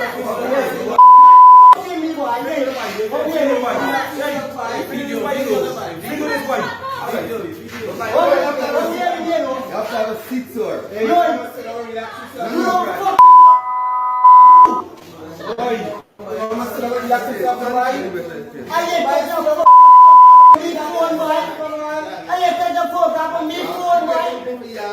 In your home. Sit down and relax yourself.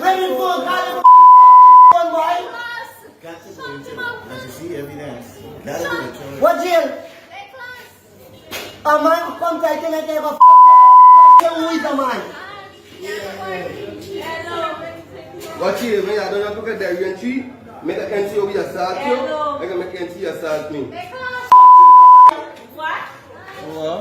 Hello, what You started me in the police station. Bye. You must see a man come and the fuck is here take a own a man come and take a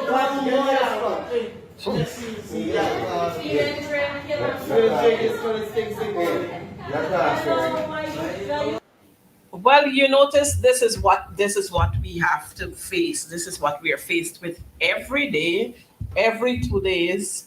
You have citizens assaulting police, and again, it comes back to what I was saying all the time, that some persons are emboldened because they know where their backup is coming from.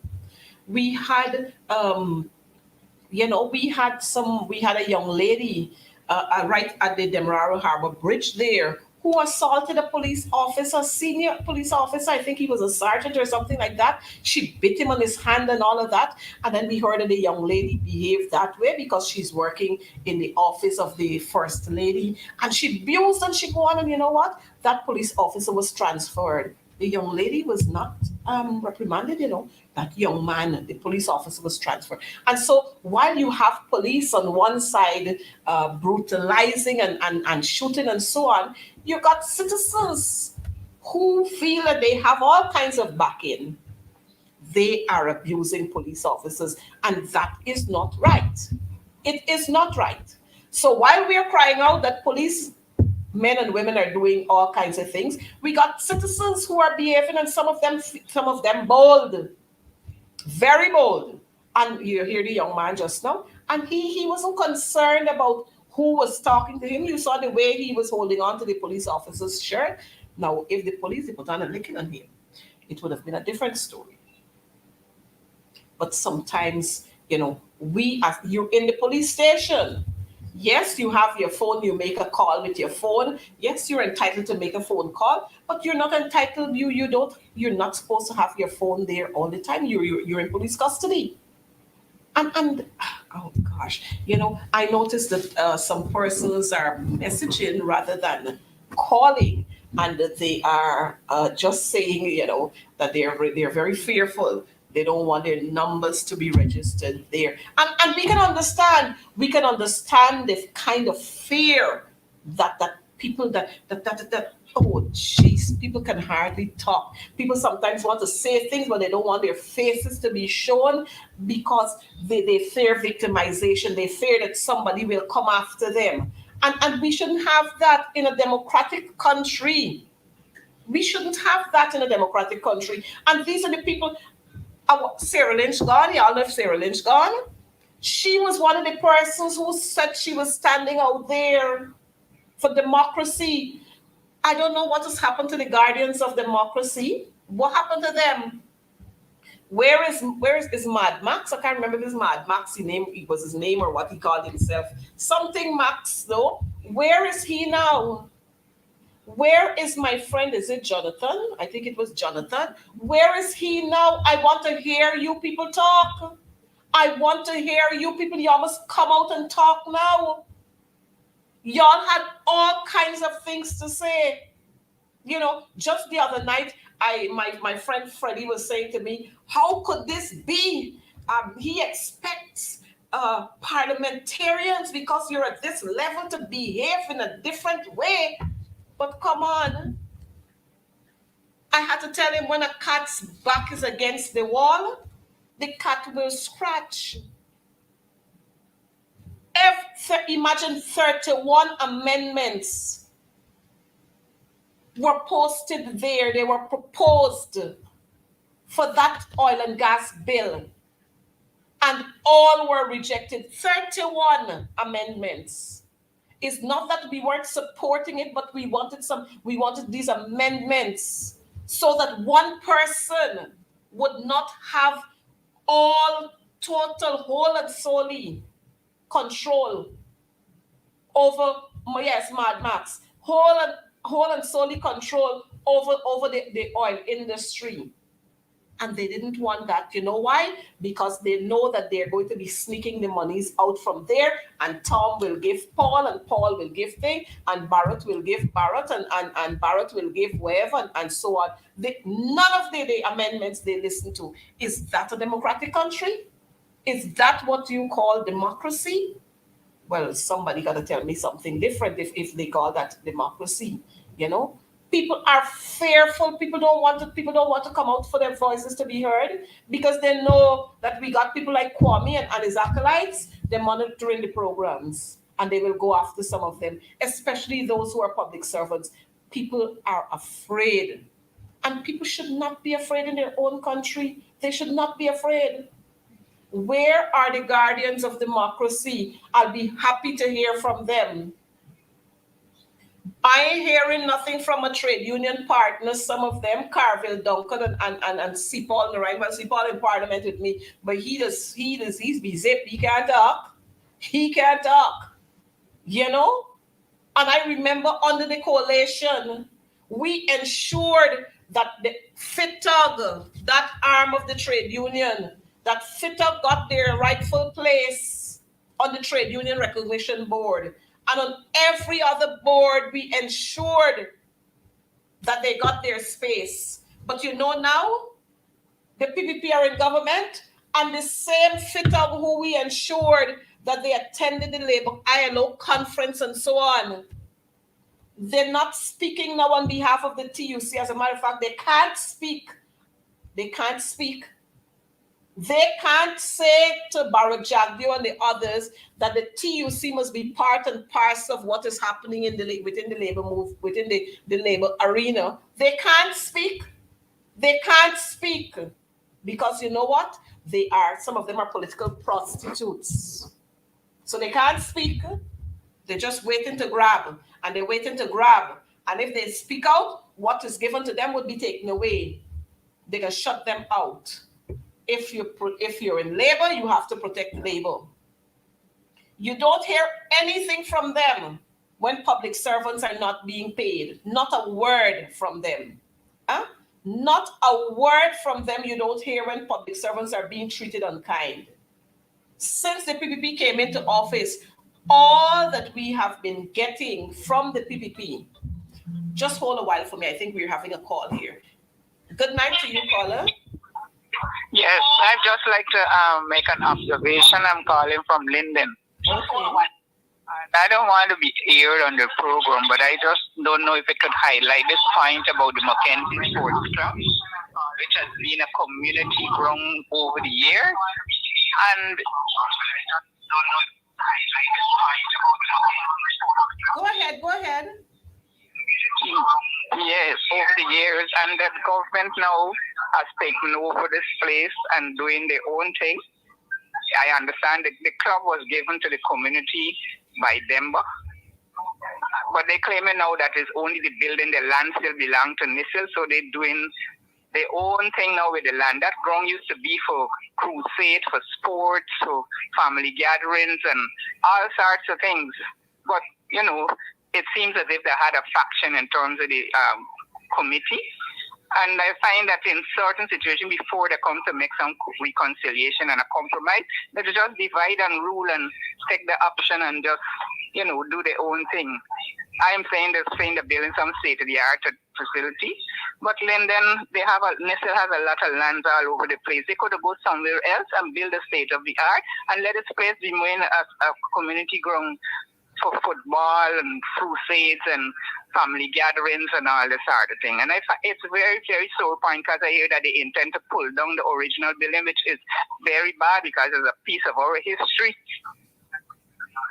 Thank you for calling, caller, and of course I will highlight this. I will. I'd like to know, you know, because like the gross proceeding, there were some protests and so on going on, but they just ain't pay no mind. They're just going ahead, and it's just so wrong. Thank you so much, and I know that this is going to be indeed that building there is part of your history. And yes, and it should be preserved. I understand that they can be pulling it down, which would be a very wrong thing to do. All right, thank you so much for calling. All right, then thanks. Bye-bye. Thank you.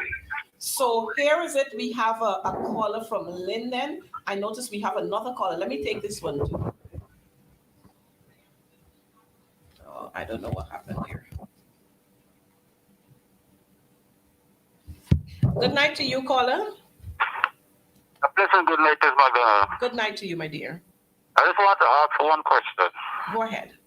I want to know why Guyanese is sitting down accepting all this nonsense with the government going on with. That's all I want to ask. Thank you, caller. Well, you know, here is it. We had this caller from Linden calling first, and he's very, very concerned about the Mackenzie Sports Club. That's a part of the people's history. But you know what? The PPP are not concerned about history. You know, history doesn't matter.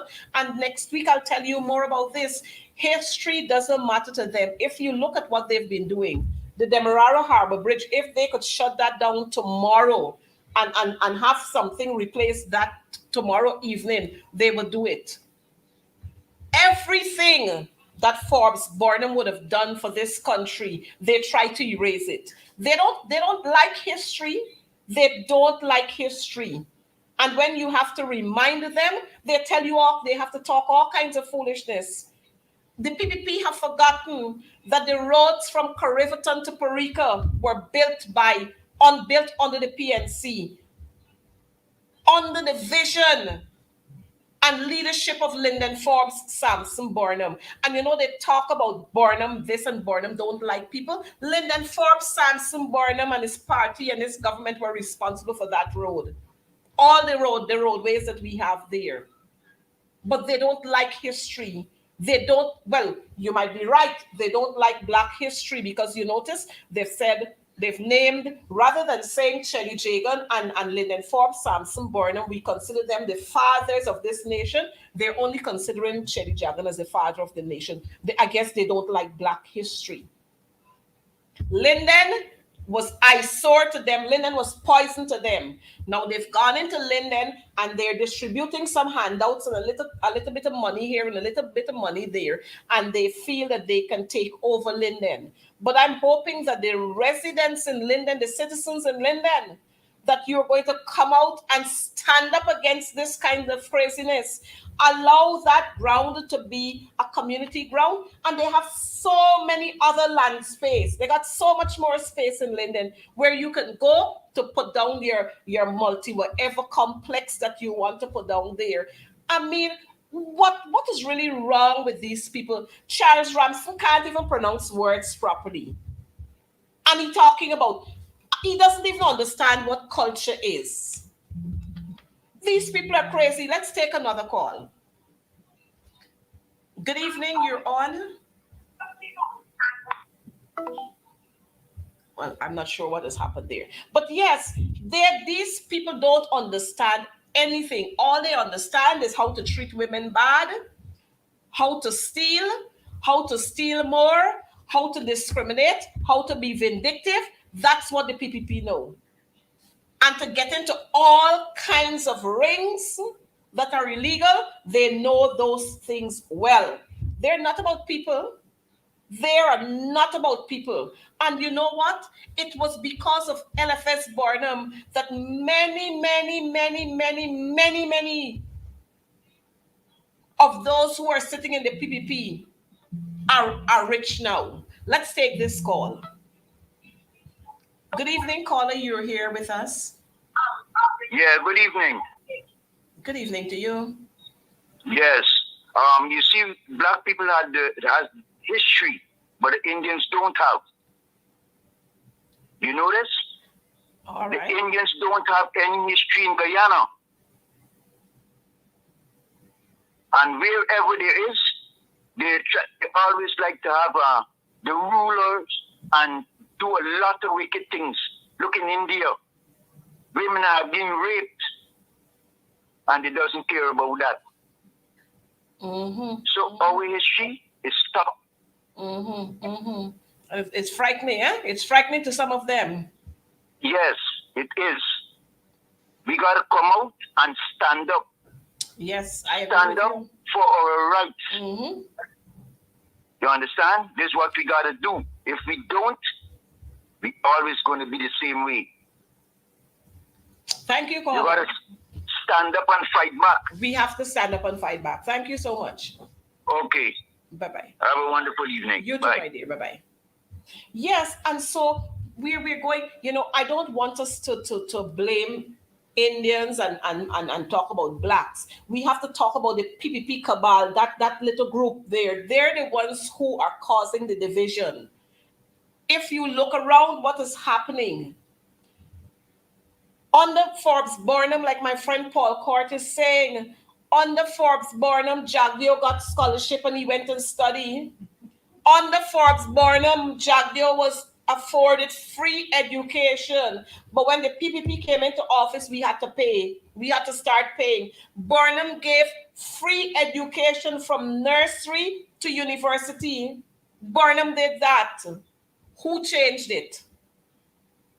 And so everything that you have there written by Lyndon Forbes Burnham, or that Lyndon Forbes Burnham would have caused to have happened with his team, the PPP are trying to erase it. You see how they downplay Lyndon Forbes Sampson's death anniversary and his birthday and all of these things. Now, these are national leaders. Why can't we celebrate them?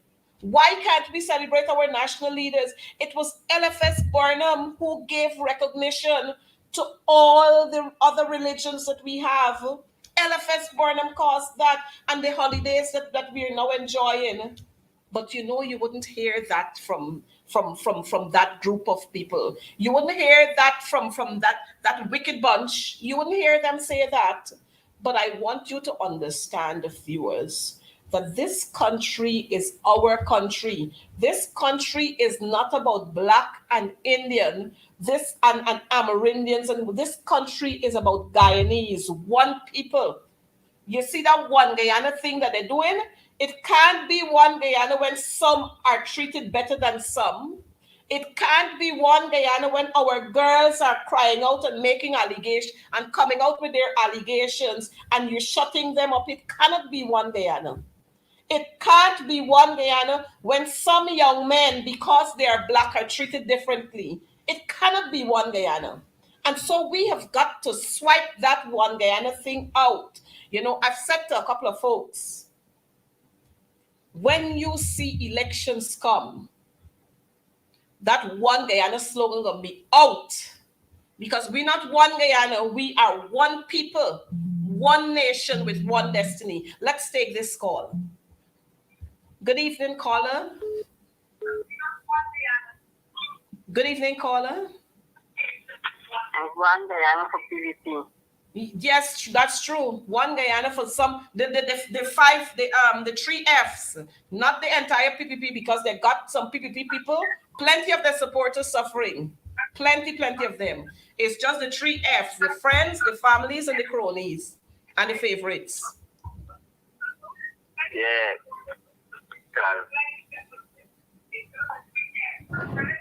Hello? The PPP doing thing in their favor. Yes, that is true. That is so true. Thank you for calling. When you power, you jail them. Yes, we'll ensure. Power, you jail them. We'll ensure that happens, and we'll ensure that it happens this time around. We cannot be sympathetic towards them anymore. Those who went away with law books and so on, they can get off this time around. You know, and so people, you know, persons are getting a little more confident now, and so some persons are calling in. But the thing is, people are recognizing what is happening, where the PPP are just not their entire support group, but that little group, that one Guyana group. They're about themselves. You know, I don't have a difficulty with people wanting to go to seek medical services or to go to universities overseas and so on. We have no difficulty with that. But if you, as the president, you're telling us that the Georgetown Hospital and the New Amsterdam Hospital and Port Morant Hospital and all the hospitals that we have here that are government owned, that these hospitals are offering the best health care, why you don't carry your family there? Good evening, you're live on Advancing the Cause. Why only certain people getting cash grant? And the thing is that people who get in business cash grant working and they don't have no business. Okay, caller, thanks. Thanks for bringing that.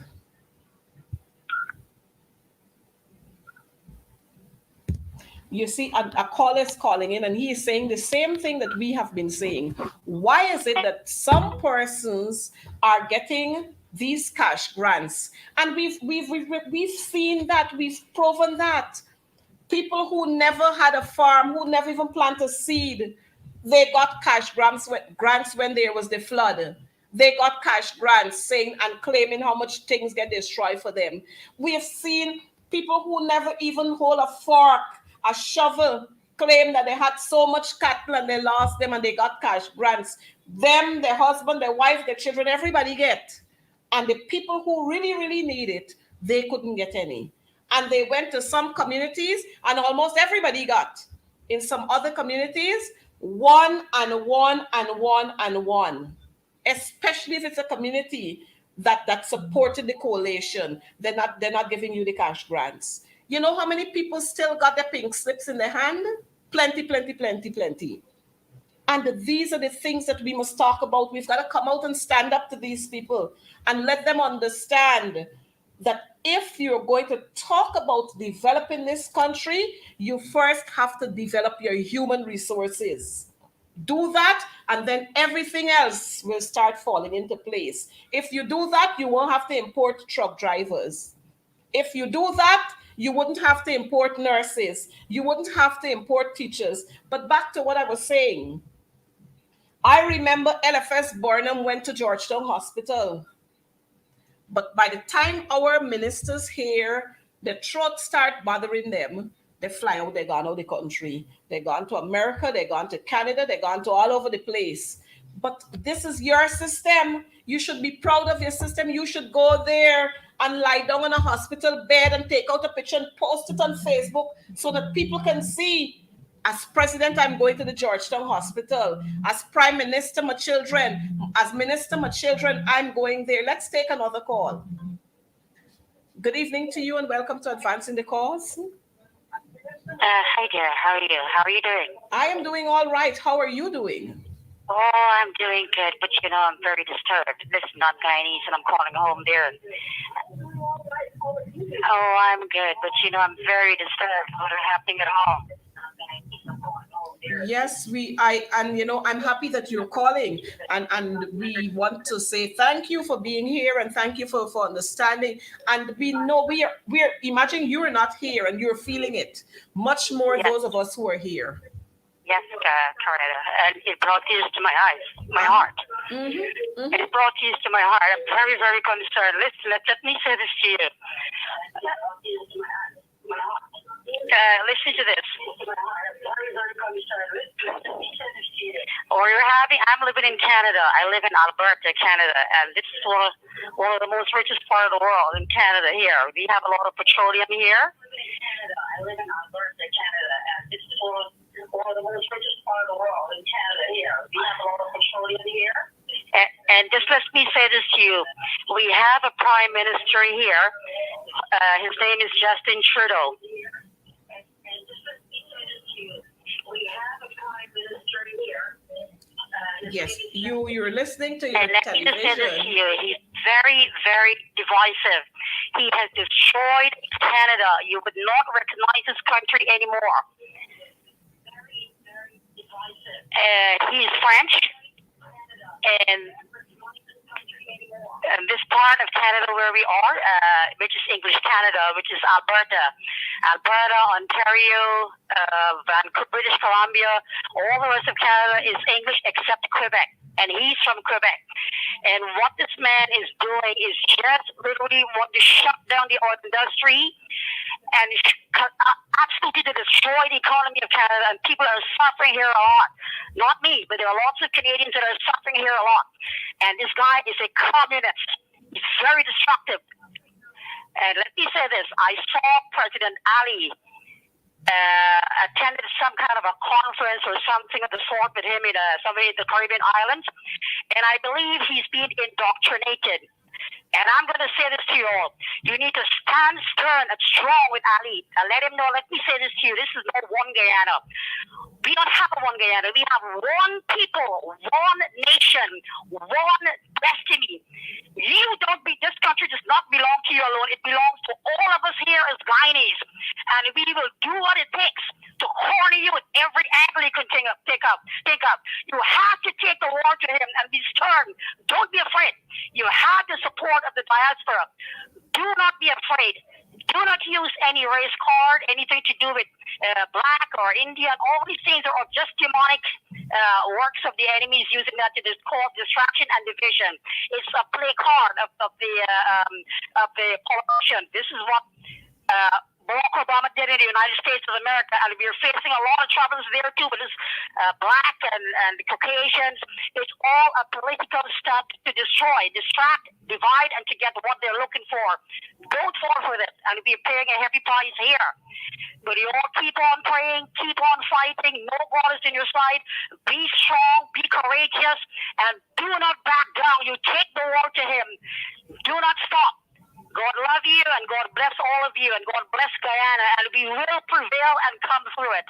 Do not be afraid. Love all of you. Love you, my sister, and God bless you. Bye-bye. Thank you so much, Carla. Thank you for calling, and we love you too. Thank you. My name is Nicola. Nicola, thank you for calling in, and we understand that Guyana is about one people, one nation, one destiny, not one Guyana. And you see, this is a caller calling from Canada. This is a caller calling. So we have people watching us from all over, and they understand too. And many of them in the diaspora, they are with us and they're understanding. And they are bothered with what is happening in this country. I want to tell you, friends, we have got to make a change. And this is the time to make that change, because the PPP are no good for Guyana. They are no good for Guyana. And unless we decide to stand up and fight together, we are all going to be consumed. It might not be you directly, but it might be one of your relatives somewhere else. And I have a caller viewer here, and this viewer is very, very up and understands what is happening. And the viewer is saying, we would love to not use the race card, but racism is rampant in Guyana, and Afro Guyanese are getting the blunt of it, and that is true. We don't want to talk race. We love all of our people.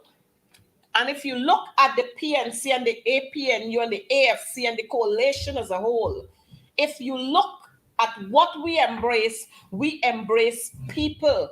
And so we have Comrade Ramjatan there, we have Coretta, we have Dinesh, Jaipal, we have so many others and so many supporters, Afro and Indo and Amerindian brothers and sisters. We embrace people. Caller, you're on. Good evening to you. Hello. Hello. The speaker is a bias every time, and the opposition could hit them with the fact, cutting them off, the mic off. Yes, that is true. That is true. That is so true. Thank you for calling.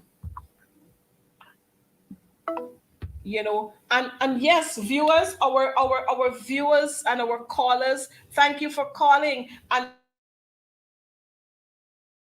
this caller just said that the Speaker of the National Assembly, like I said earlier, he doesn't want us to interrogate them, and that's why he's shutting us up. He doesn't want you to ask a question or two. He's shutting you up, and he's deciding when you put forward your question that this one is not important and that one is not urgent, and he's not going to entertain this and he's not going to entertain that. But a day is coming for him. I noticed Lorraine is saying something for us. It doesn't matter what part of the world we are. Guyana is our home. Guyana is our home, and that's where our hearts will be. And yes, our brothers and sisters who are in the diaspora, Guyana is always home, and that's why you find many of them returning to Guyana during summer, during Christmas, during the Easter time. They come home because Guyana is home. Right here is home. It doesn't matter where you are. Right here is home. And I can tell you, when I travel, I was amazed that in Paris, I was able to find a group of Guyanese. By the time they hear a GT woman down here, they all rushing to come and they want to embrace you. And you don't know them, but they're happy to see you. Switzerland is so everywhere we have Guyanese, and they are concerned about what is happening here. What is happening here?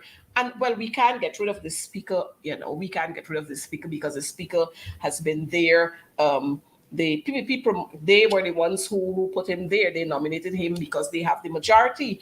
But we will have to apply public pressure. Public pressure. We in the parliament will not be able to do it. And so we're going to need the support from you right out here so that we can apply public pressure.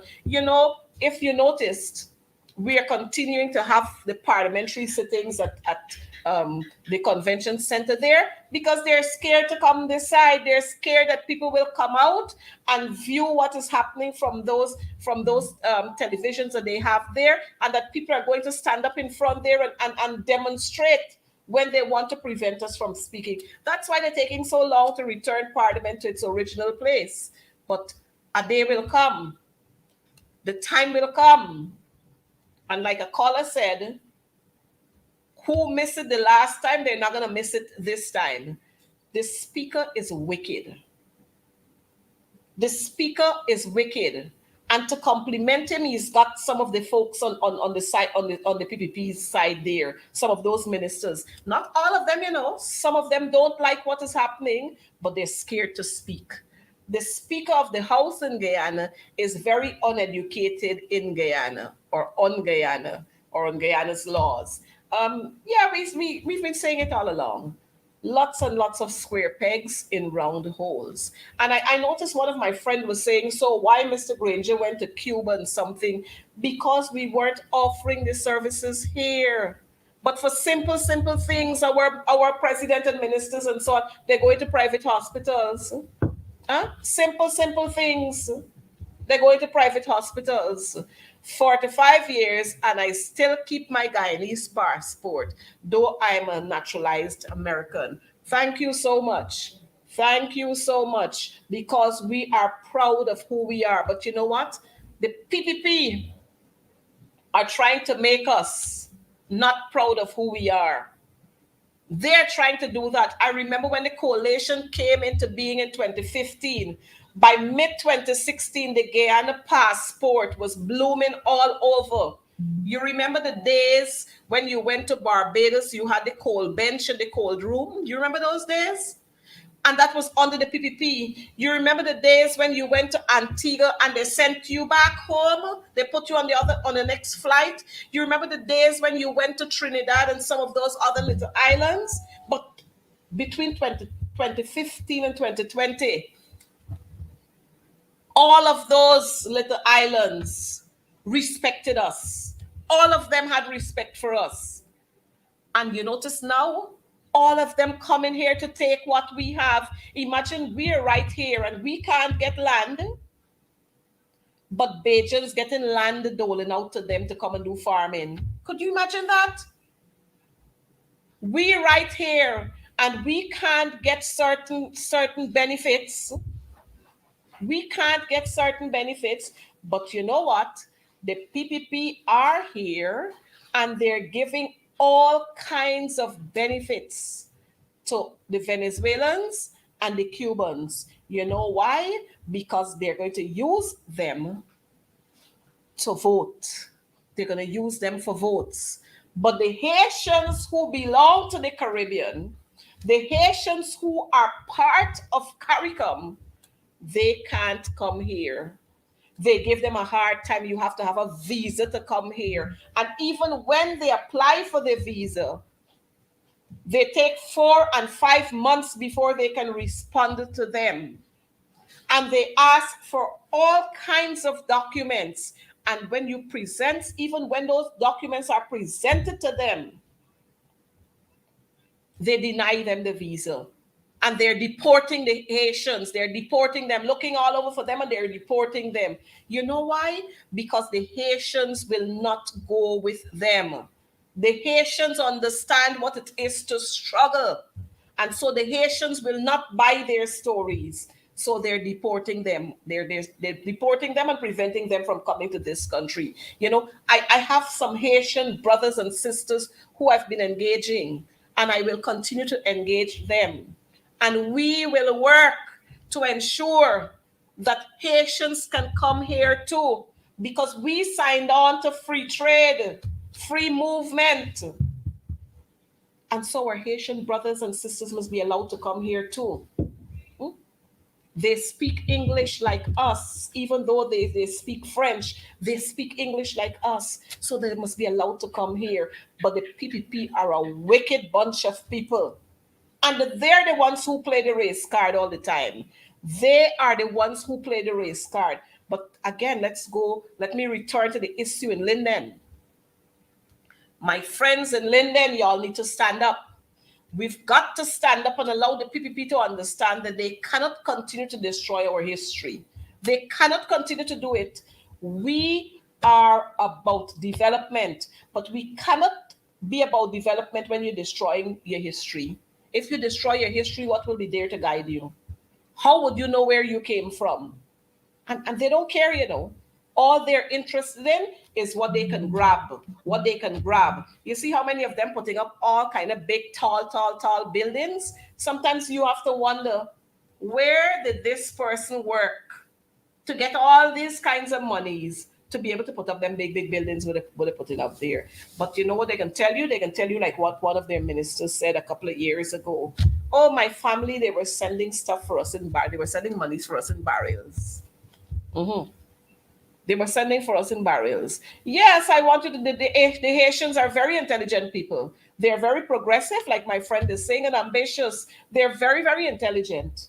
You check the Haitians, you check the Nigerians, you check those from Morocco, can't even remember, man. Some of those African countries who come here. They are very, very, very, very intelligent people. They are doctors. You know how many African doctors we have working at the Georgetown Hospital? Quite a lot of them, Ghana and so on, yes, quite a lot of them. But the PPP are about drugs and cash grants and bad deals. And so you have all kinds of shooting. You got imagine we got all kind of plane touching down at all kind of airstrips in this at airstrips in this country. And we can't find them. We don't even see when they're coming in. All we see of the plane, somebody light the plane a fire, or somebody pass and the thing leak out, the money and pass, so the information leak out, and then you catch them. And then you don't hear anything else about it. But it's disgusting. Let's take this other call. Good evening. You're on to Advancing the Cause. They are doing over Burnham Park in New Amsterdam. It's taking like 10 years now. But I hope when they finish, they may change the name.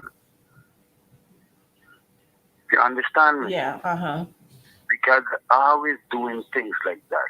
It's like everything, as you say, everything that come on the Burnham regime, they're trying to get rid of. Even teaching the kids in school. So I don't know where really happening this. This thing is on my heart. Thank you for calling in, caller.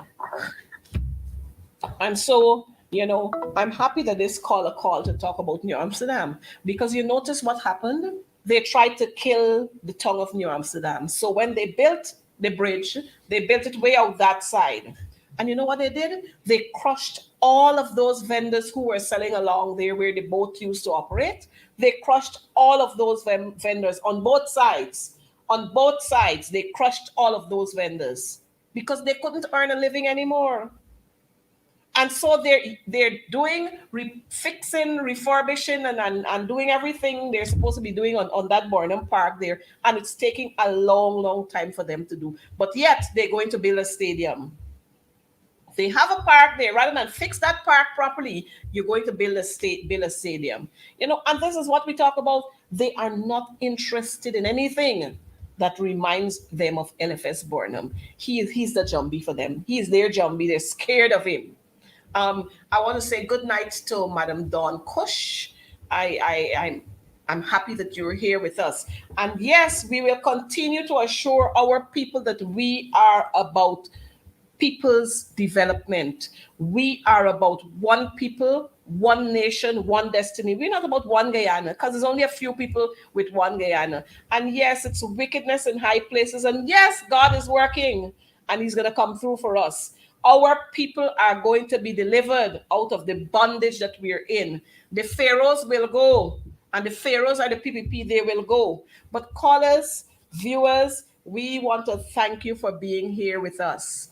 We want to thank you for always being there on Advancing the Cause. We'll be right back here again next week for more on Advancing the Cause. I noticed Dawn was saying something else, but we'll be right back here. Thank you for being here with us. And the next week, we're going to have the program again. Make sure you keep your surroundings clean. Check the drains to ensure that they are not...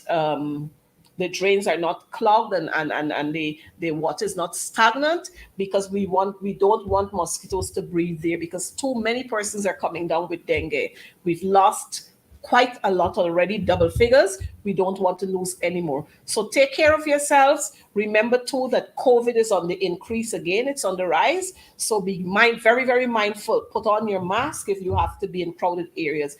But we love you. And remember, we are one people, one nation, one destiny. Regardless of where we are, Guyana is our home, and we are going to fix things. Do have a good night. Be careful on the roadways too. Do have a good night, and may God bless you. Thank you for being here. See you again next week for more on Advancing the Cause. Bye-bye. I'm such a fool.